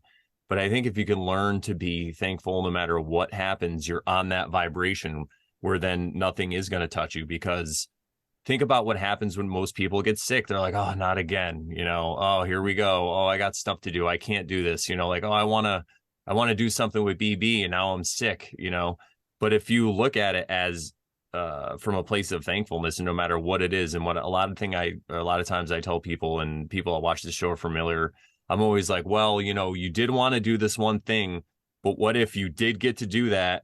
Your whole life's going to be different. And then what if like a week later you got hit by a bus because you were somewhere where you weren't supposed to be? You know what I'm saying? So like, yeah, we don't know the plan. We can only deal with what's put in front of us. And I think gratitude is the attitude, as silly as that might sound to some people. If you could just Isn't that be crazy? thankful. Yeah. We've seen that on a poster for years and years and years. That's what I'm saying. It's so valuable. Yeah. And I don't think in victim consciousness, gratitude can even exist, right? I mean, you can't be grateful if you're considering yourself a victim. So you've already, just with that approach to life, you've whacked the most greatest thing about life, is the fact that you can be grateful for that challenge or whatever it is that's coming at you. Man, I mean, I've experienced some crazy things in my life, and I've always tried to understand, okay, that happened, I'm grateful for it. There's something, it's a lesson or an experience that we were meant to experience to initiate the next collective level that we're all vibrating at. It's so special to be in a state of gratitude, and truly, like you said, to lose an arm, that's a big one. To lose a body part or something, an eye or something, that's a big one to still continue to be grateful for, and to think, would I ever be able to overcome something that at that level? And we're not challenging anyone to do anything here, right? We're grateful we don't need to lose an arm to experience that. So, but it's such a telling place to be in a state of gratitude, no matter what comes at you. If you can get there, go ahead. No, keep going. No, I'm good.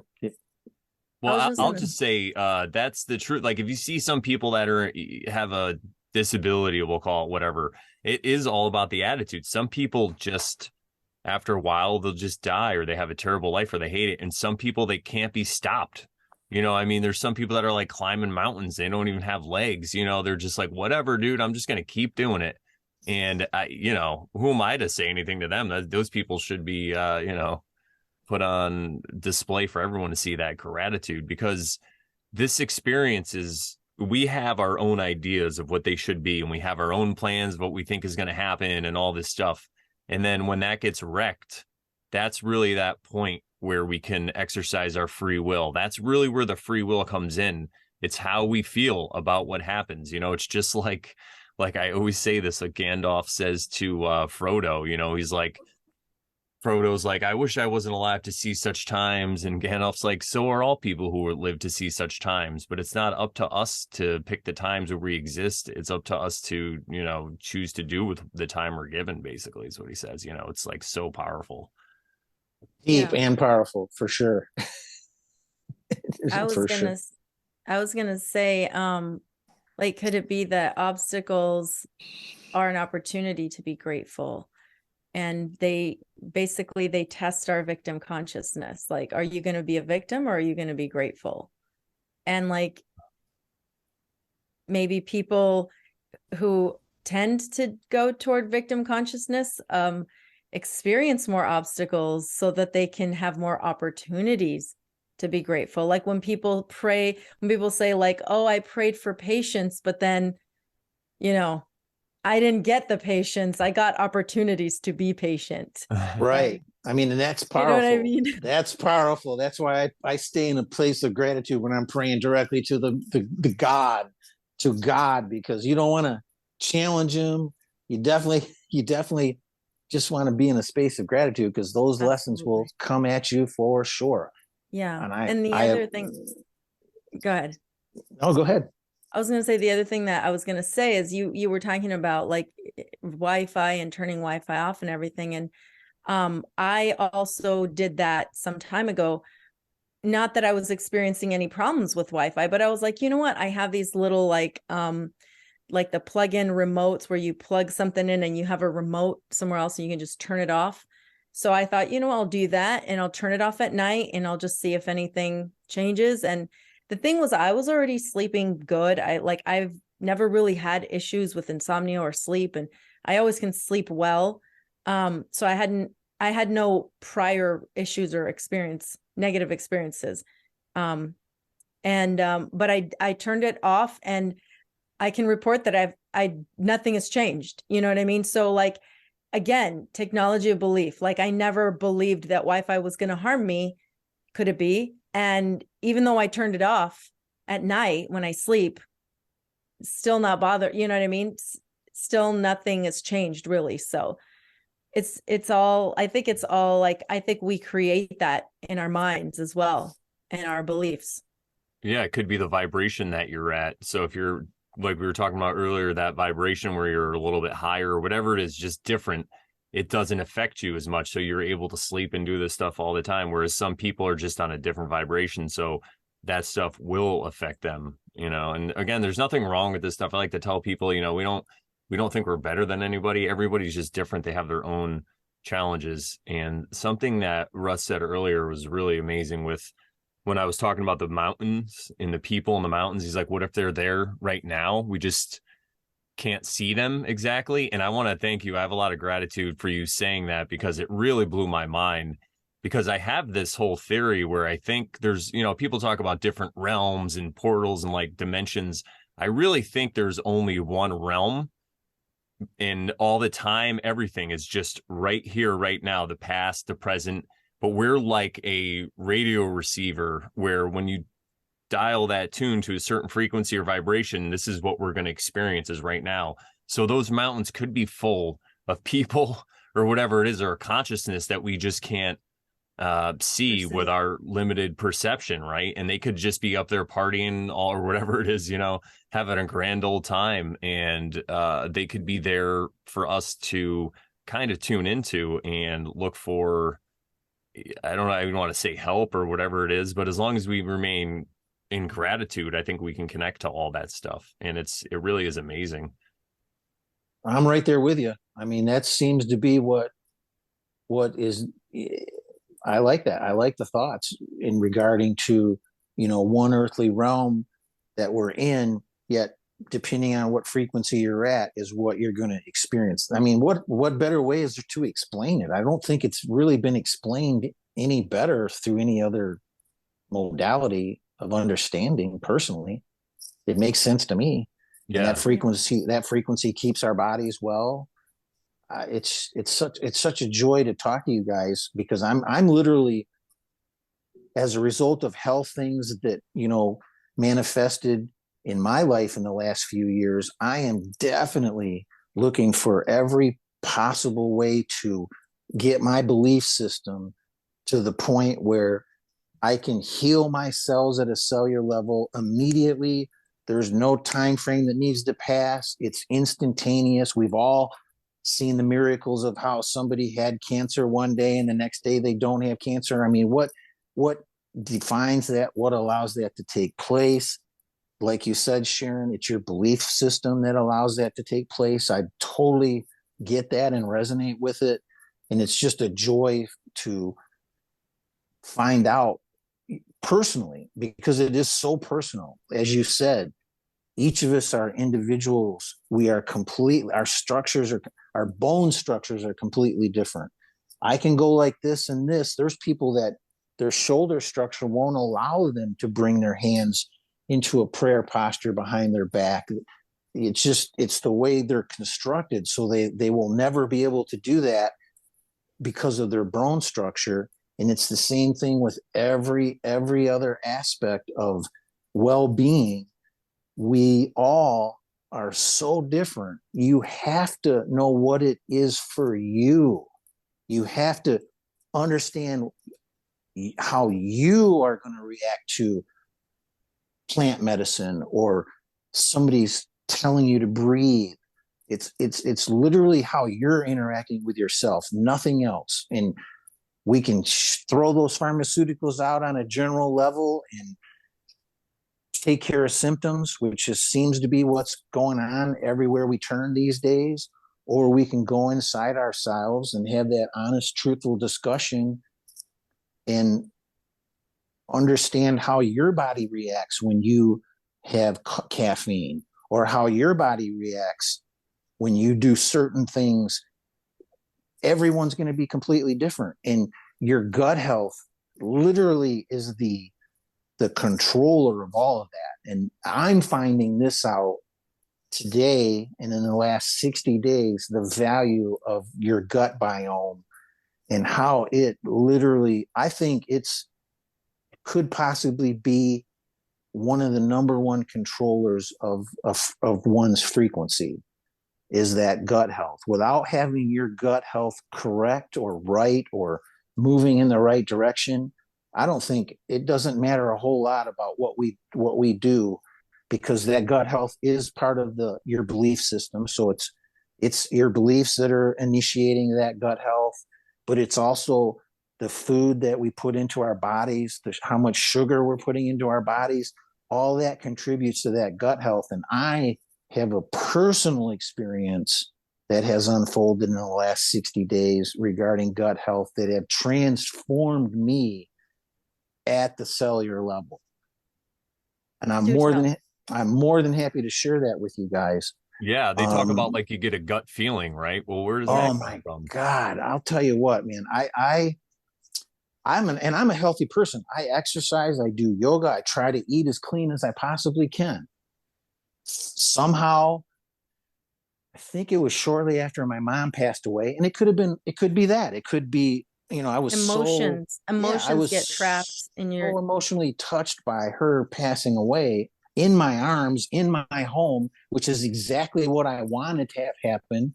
And I'm blessed that I was able to, have that happen, to where she could pass away in my arms in my own home. Man, this is emotional for me, guys. So okay. give me a second. Please let do. let me think about where I'm going with this. But I wish I had a tuning fork. just taking care of them, guys. Oh, that's right. I manifested a prostate infection, but they told me that it was cancer. So for about 2.5 months from the initial test that showed something in my blood was way too high, and me actually getting in front of another doctor, I was under the impression I had cancer, prostate cancer. So it was very concerning to me, obviously.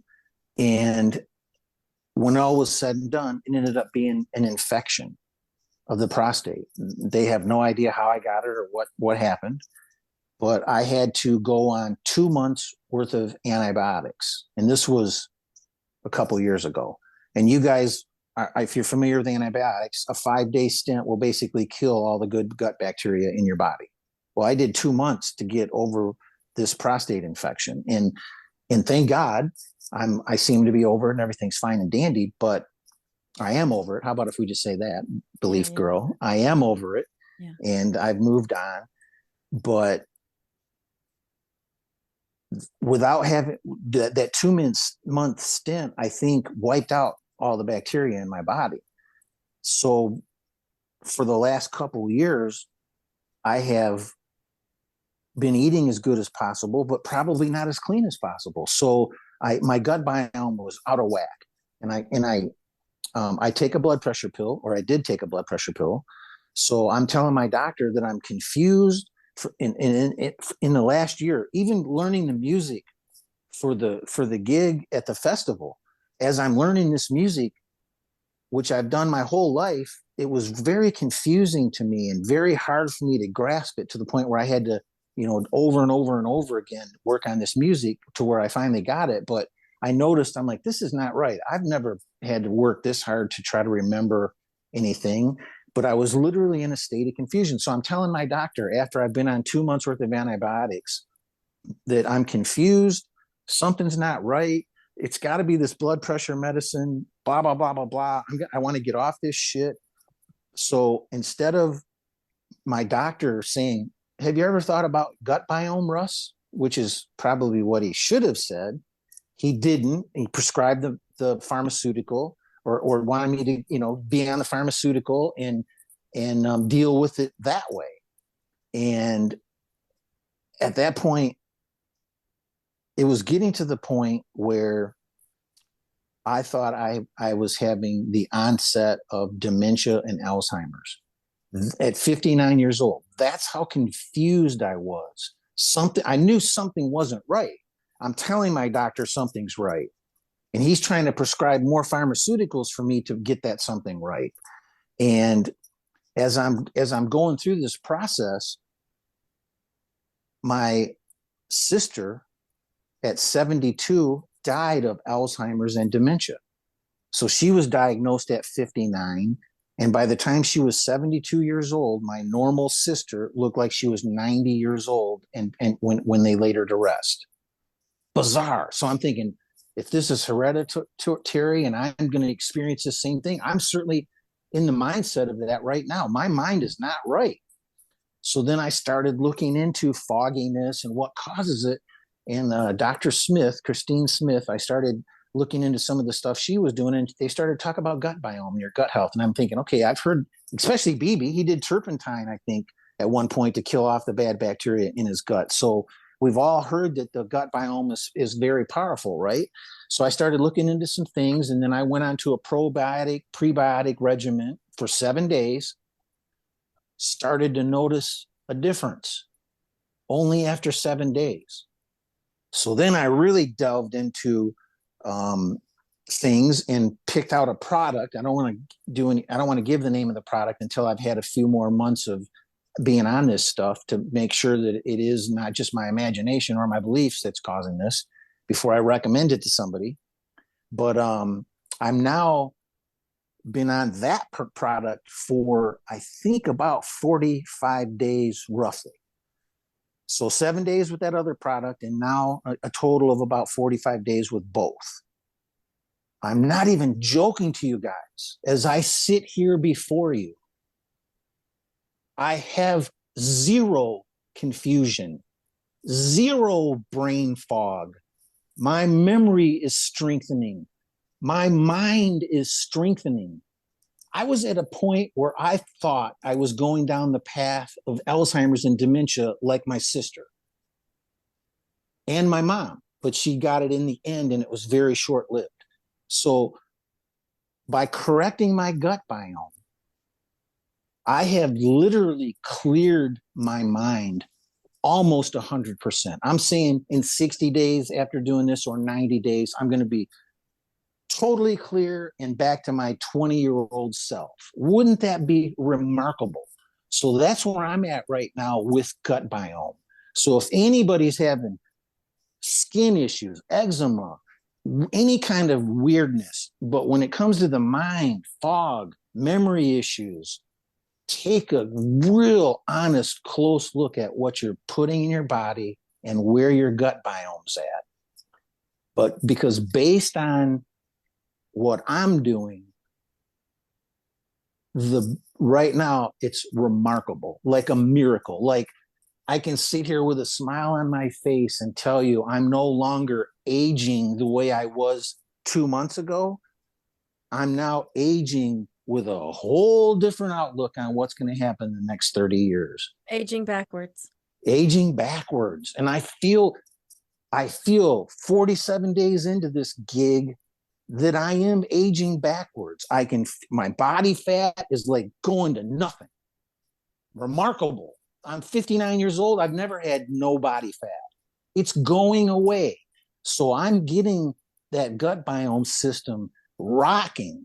And in combination with the breath work and movement, a little exercise, I'm excited, and I'm, again, never challenging anything by saying this, but I feel wonderful. And I really, to be able to sit with you guys and not have that fog going on in my brain is remarkable, because 2 months ago and 3 months ago, when I was preparing for the festival, it was 180 degrees from that.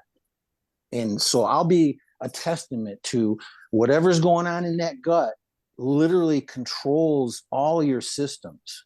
And in the link between the gut and the mind must be really strong, because the lack of my gaining my focus, I literally have a focus like I did when I was a young man, and I thought that was going away. I thought I was aging out of the ability to focus and comprehend and conceptualize, because that's the struggles I was having.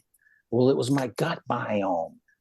To me, that's a remarkable, miraculous thing to find out at my age. And if I can get people to understand at half that age how important getting that gut biome under control is, and the possibilities that you may have as a healthy human to move forward in life, push it.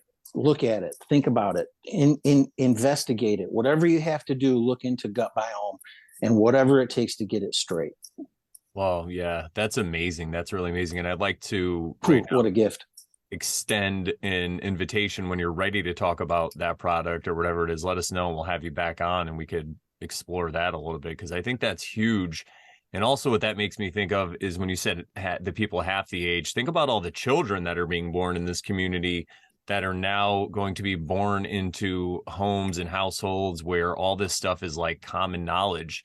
And this is the way that we're just going to do it. It's normal stuff. Yeah, I can only see great things coming in the future. Like, I really believe it's going to be just a total breakaway society. Maybe we'll be the ones living on top of the mountains looking down at everybody, just like, oh, look at these people and their struggles. They'll figure it out one day. Isn't this great? You know, being able to look at it from that mind frame and just being thankful for it. You know, that's how I look at the world. People are like, oh, the world is terrible. And I'll say the world is perfect. And they're like, how dare you? And I'm like, well, you know, you believe God created everything, right? Yeah. God's perfect. Yeah. Well, therefore it's all perfect.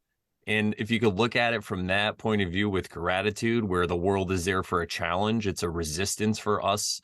It's actually a great gift, because if not, would we just sit around all day and, you know, in bliss? You know what I mean? How would we ever learn anything? You know, it's great. But yeah, that's amazing. And I'm grateful that you shared that. I could just tell. I think you might have been even getting goosebumps again. But when you were, I got them. Yeah, I could tell you were just speaking that truth. And that is amazing, because I feel like if you just wallowed in the thought of your sister, and because some people just convince themselves this is what's going to happen, you know, this is what I'm going to get. And then think about the people who watch TV, where constantly there's just these ads all the time for pharmaceuticals. You know, it's like, oh, because I live with my parents right now and they watch a really good amount of TV, and I'll be walking through where I could just hear it, whatever. And it's like a big drug pharmaceutical commercial, and it's just convincing people that there's something wrong with you. Do you wake up tired in the morning? You know, do you just, boy, they ask those questions. They ask those questions that every single one of us are, you know, experiencing a little flavor of that somewhere in our lives. Like, so, who doesn't wake up tired? What a stupid question that is. You know what I mean? Like, well, to do your breath exercises, and that won't happen anymore. I can promise you that. You will wake up ready to rock and roll. That's the other benefit of doing breath work in the morning. When you're done, you can jump out of bed and tackle the world. But even waking up knowing what you're getting ready to do for the next 120 breaths, just that anticipation of how great you're going to feel when you're done it makes you jump up out of bed. So we'll work on that one, Brandon. We'll get you there where you can definitely wake up and be ready to go. Oh, But I love that idea. I love it right? because so many people, they say sleep is like the poor man's bliss, like, so I got into meditation several years ago, and a lot of people will say they talked about how sleep is kind of like that for some people. And then when they wake up in the morning, especially if they don't have anything to do, exactly specifically, they have no motivation. So if you have this thing that gets you out of bed and excited to go, and then it primes you and gets you going, I mean, what's better than that? I mean, I've been trying to breathe through my nose through this whole thing so far, so I'm totally on board. Yeah, if you can eliminate mouth breathing at every expense, I mean, just whatever you got to do. Some people tape their mouth shut at night. There's actually a product, mouth tape, to where they tape their mouth shut at night. And then once you do that for, 30 days will probably get her done, but you'll just create that habit to where you won't use your mouth anymore at night. It's such a, just think about the environment of the mouth. And when it's open, it's dry and it's not its natural state. It can't be healthy to have a dry mouth all the time. So it's for me, I can pretty much guarantee that's a win-win situation. Not ever taking another breath through your mouth. So that's exciting. Yeah, breathe through your nose only for sure. And it's I not know. easy as an athlete, as a functioning athlete. When you're running, you almost can't get enough oxygen through your nose when you're exhilarating yourself, like football players, because yoga and football, they tried to train these football guys to breathe through their nose, and they're like, I can't get enough oxygen through my nose to get my body functioning.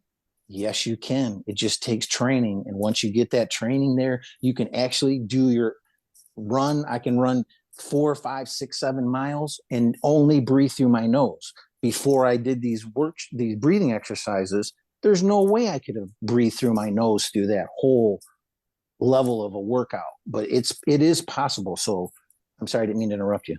No, you're good. I was just going to say, I know plenty of people who could benefit from that tape where they would tape their mouth shut just because they wouldn't put their foot in their mouth all the time. I know a few people I should probably tape their mouth shut for their own good, but it's a Sleep free tape will during the realm, day. so I won't Right? do it. Even though I'm a giant man, I could probably just be like, but I won't. Yeah, I heard you saying, I think you're over 6 feet tall or something. Yeah, 6'5" now. I used to. So here's Oh a good shit, story for that's you. I used big. to Yeah, be tell him the 6'4". story. Yeah, I wrote this in a letter to Owen recently. I used to be 6'4" my whole life. I measured in at 6'4". Well, since I joined the Marine Corps at 18, I was always 76 inches. And since I think 2018 was the last time, because I got into yoga and then also I got into meditation heavily, and then I got into stretching, like a form of YouTube yoga. I just kind of found what worked for me, and I did all this different stretching.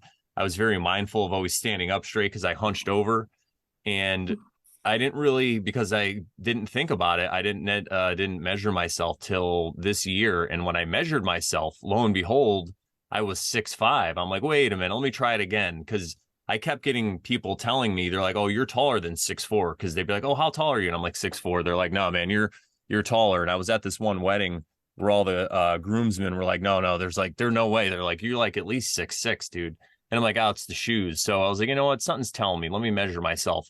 And then I had my father help me, because I know that, he would definitely be truthful about it. And he's like, no, you really are 6'5" now. So I wrote that in a letter to Owen, and I told him that it was his colorful jokes about that N-word that I'm not afraid to say, but, we don't need to bring it up. But yeah, I was like, I think it About was Right. your people of jokes. color. Yeah. Colorful jokes about people of color. I was like, I think it's your jokes. And then I go, of course, we all know it was God, but I was like, God uses as an instrument your jokes to make me taller. But yeah, It's the height supremacy belief. You're falling right into it, dude. yeah, exactly. And now at 46 or whatever it was, between 44 and 46, I gained an inch. So I think I have a little more to go. I'm pretty excited about it. Well, that's Um, interesting.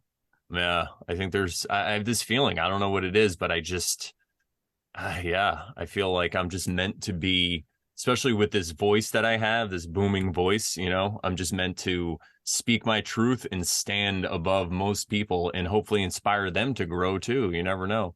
Do you feel more relaxed today than before? Oh yeah. The Your meditation. body? Yeah. Yeah. The meditation itself helped me tremendously. I used to, um, I don't know if it was anxiety or what exactly you would call it, but I was also used to be very hard on myself about things. And now I'm probably the other way where I'm not hard enough sometimes, but I don't care. I'm just like, listen, I'm just going to experience this. I'm going to just like, kind of have a party or whatever, celebrate whatever it is, all these little wins that I do. Because I realized at one point, and this is what I tell people who are starting to do work on themselves, and I even wrote this in my book. I'm like, the moment that you start doing that stuff, take a minute, celebrate, go out to eat, whatever it is you have to do to just kind of celebrate the fact that you're actually going down this road now. Like take a second and be easy on yourself, because that's what I see, especially in this community among the young guys. They're like these crushers, right? They're like 23 years old and they're just doing all this amazing stuff. And the common theme I see is they always think that they're like, oh, there's more I could be doing, there's more I could be doing, I'm not doing enough, which is great. It's a good mind frame to have, but I keep telling them like, listen, no, you at least have to celebrate, or that's how I feel. You should at least celebrate a little bit that you're doing so well, not to get like prideful about it or whatever, but at least have that You took the gratitude, I words guess. right. You took the words right out of my mouth, bro. Not to be prideful, just an awareness of success or awareness of growth or experience or whatever it is. Awareness of gratitude for that growth and experience. Yeah, there you go. Right on, man. Right on. I'm right there with you. Pride is such a dangerous thing, but there's many levels of it, and I think you hit the nail right on the head as far as what the way I believe, anyways, for sure. Yeah, 100%. I feel like a lot of these things are so nuanced. All this stuff is so nuanced. Yes, pride and all this stuff, even negative or bad things, there's a reason and a purpose for them in this realm. So I feel like depending on how you view it and if you have gratitude for it, it could be part of your path. 100%, my brother. Awesome. Yeah. Well, is there anything else you want to talk about with the gut thing that people maybe could start doing, or, you know? Well, just look into things that, open up that frequency in yourself and ask for information to come to you, Oh, I love or that. something along those lines, because it will come. I don't really want to literally give any product identification until I know Oh, yeah. more about how it's really working. But all I can say, talk about a place of, giving yourself a pat on the back. When I sat down and had a clear mind for the first time in, I can't even tell you, it could be 5, 6 years that this has kind of been slowly getting worse and worse and worse and worse, very slowly. So I didn't nothing slapped me in the face.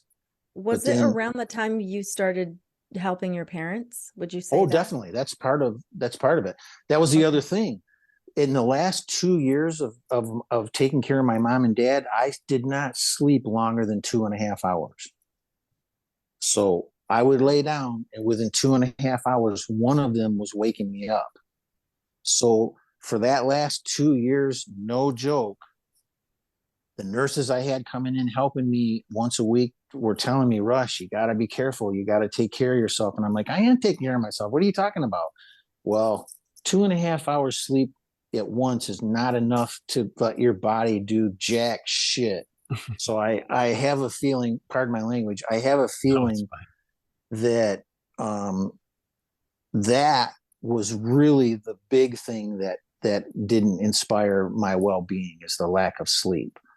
So without a doubt, that had a huge impact. And where I don't even remember why I was talking about that now. But that had such a huge impact. Got you off your train.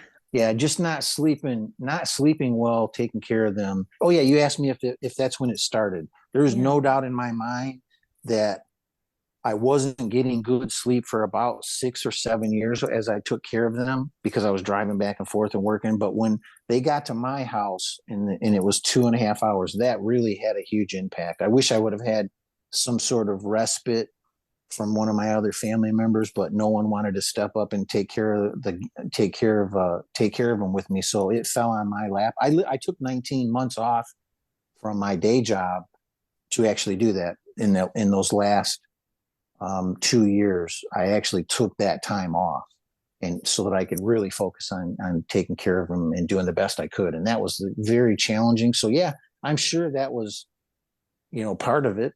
Am I going to say that it was enough to take me down? Absolutely not. I'm going to stick with your belief thought and know that for whatever reason, I needed to be made aware of how important rest is, and how important eating properly is, and how important gratitude is, and then how now important breathing and focus, exercising, just like any other part of your physical well-being. If you exercise that breath, man, it will give and give and give. And it's to hear you talk about healing a tickle in your throat with a few breaths. I mean, it could literally be that simple, that we click a switch, breathe a few deep breaths, kick it.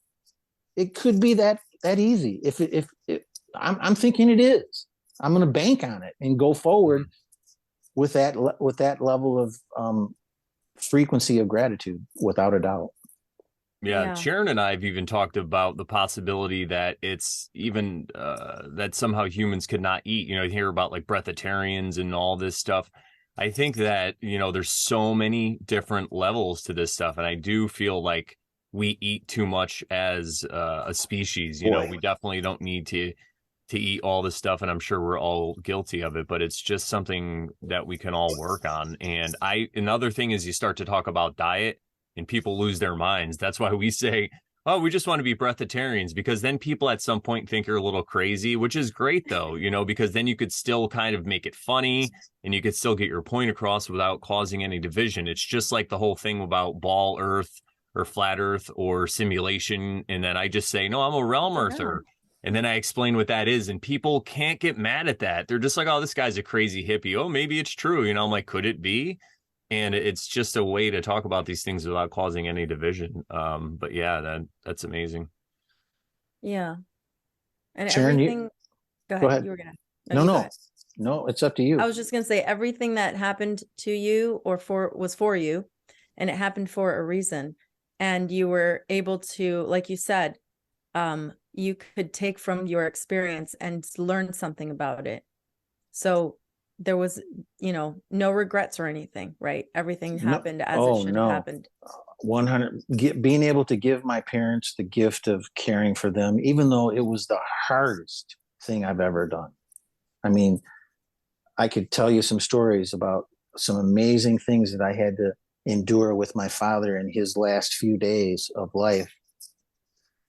Wow. But I would never have given that away to anyone else to do for me. For sure. I don't care where, why, what, how. I am so blessed that I was able to stop what I was doing, stop my life, because it was about 8 years, literally, that I had to stop and put myself aside and take care of them. But I've also traveled half this earth realm. I've been to every major city in the United States at least twice. Wow. Every little town, every road, I've traveled my ass off all over. So again, was that preparing for me to gracefully take care of my parents? To give up 10 years or 8 years of a life is a lot of time to give away. But I did it with it was a joy for me to be able to give them that. And it was because I've traveled, I've seen a lot of things, I've done a lot of things. So I didn't miss anything.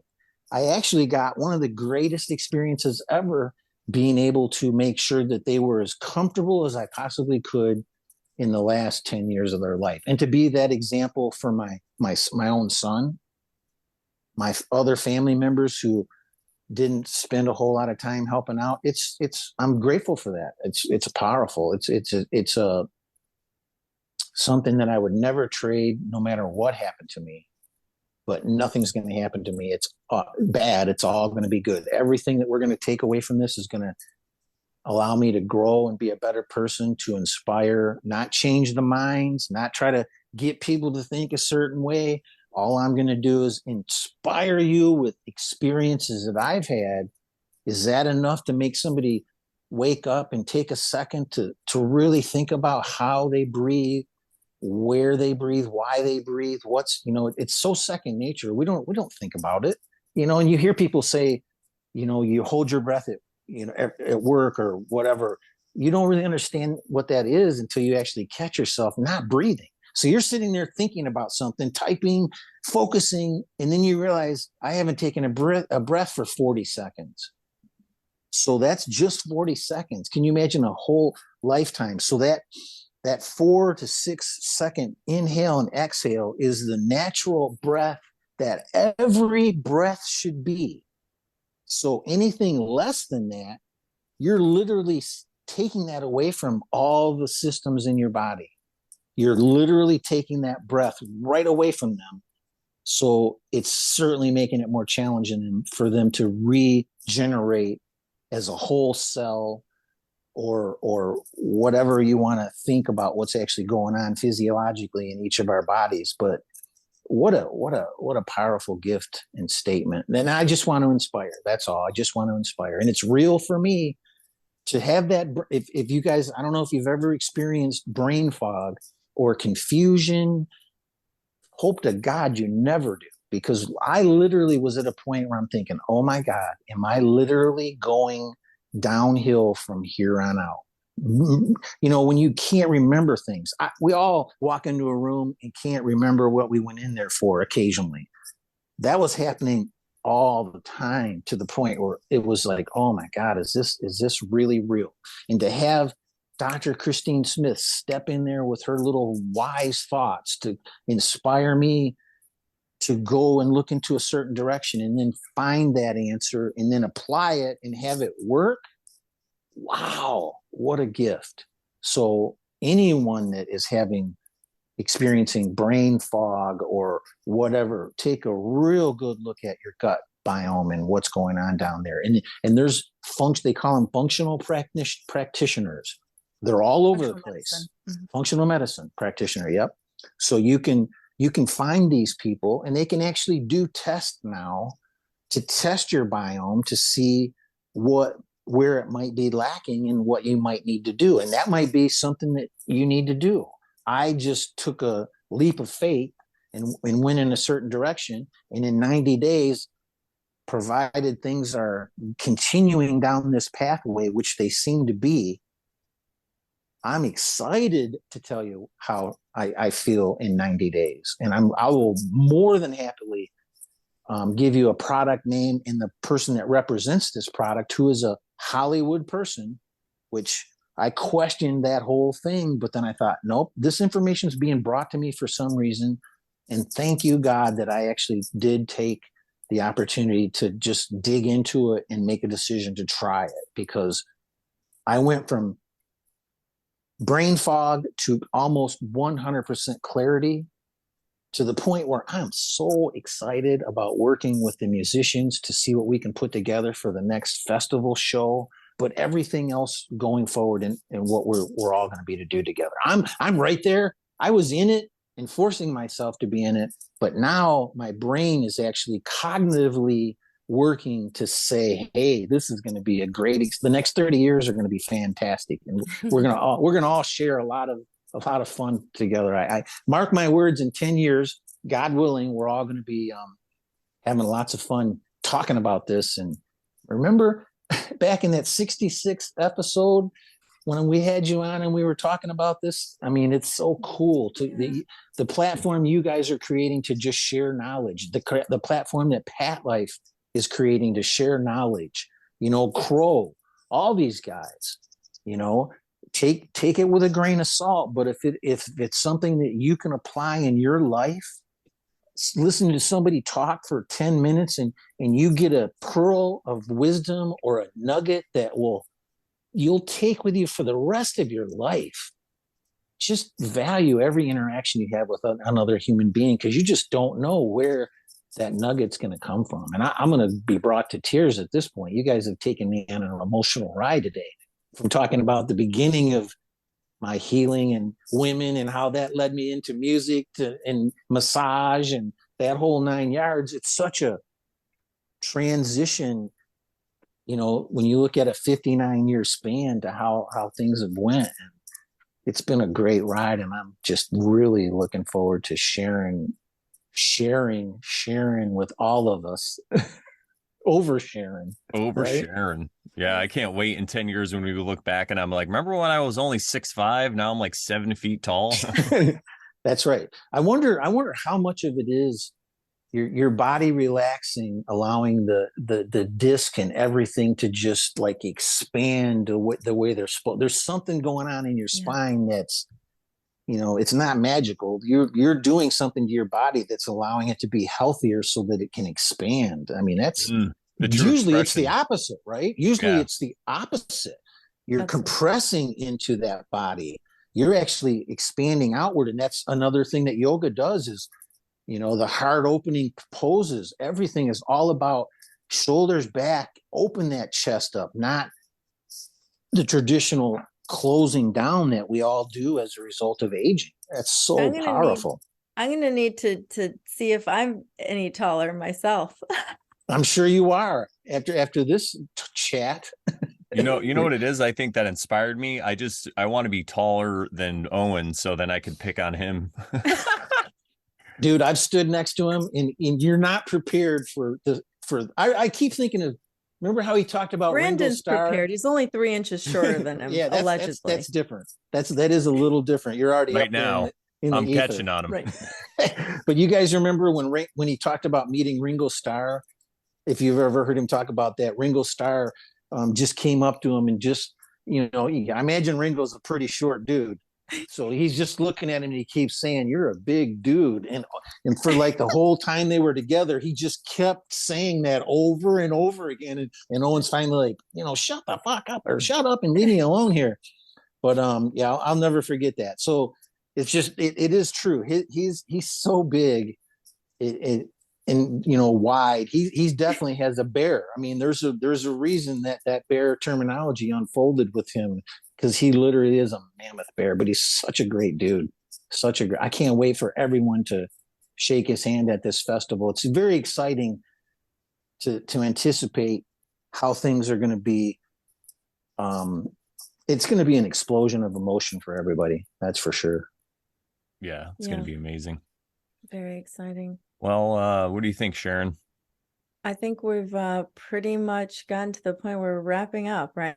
Yeah, I think so. Well, I'm very grateful and I appreciate your time and you guys asking me. I mean, I'm just a simple bear that wants to share, literally, and I'm very grateful to be able to share. I can't wait till I can actually speak a little more. I mean, I was nervous talking to you guys in the beginning. I'm not nervous at all now, but I mean, I hope that whole nervousness goes away, only because I just want to say the right thing to inspire, or say something that's going to inspire. I guess right and wrong is that's your own perception. I just want to inspire people to look inside and understand none of that well-being is going to come from outside, other than using information that crosses your path to benefit yourself. It's not going to come from anywhere else until you honestly open and see how it's affecting your body. When you eat that food, see how it makes you feel. And if it doesn't make you feel good, don't eat it anymore. I'm grateful to be able to share with you guys. Thank you so, so very much. You're very welcome. And I was going to say, we have that effect on people where people come on the show and they get so comfortable they forget they're even recording with us. It's just, right? like if we were sitting right in front of each other chatting. So I cannot wait until we have an opportunity to all sit with each other and chat. I look forward to it. I would love that. That'd be so exciting. I can't wait for that either. So exciting. Wonderful, wonderful. Thank you. And I just have a couple of more comments. I'm just going to say that I would like to share more stuff with you about Eileen McCusick and the tuning fork stuff, because I think that's right up your alley. And I think you'll find it absolutely fascinating, just as I have, and Brandon as well. And then I just also want to reiterate that, yes, he did say this is our 66th episode. It's not marked as such because the way Brandon named our, like, numbered, I should say, our episodes kind of hides that. So it looks like it's, 37 41 or whatever or whatever it is. is. But yeah, it's actually 66. Not funny. Cool. And I'd like to So. say give a shout out to our chat, because when we premiere these, we have a live chat going on every Thursday night at 8:33 p.m. Eastern Standard Time. So shout out to our chat. Thank you guys for hanging out so much.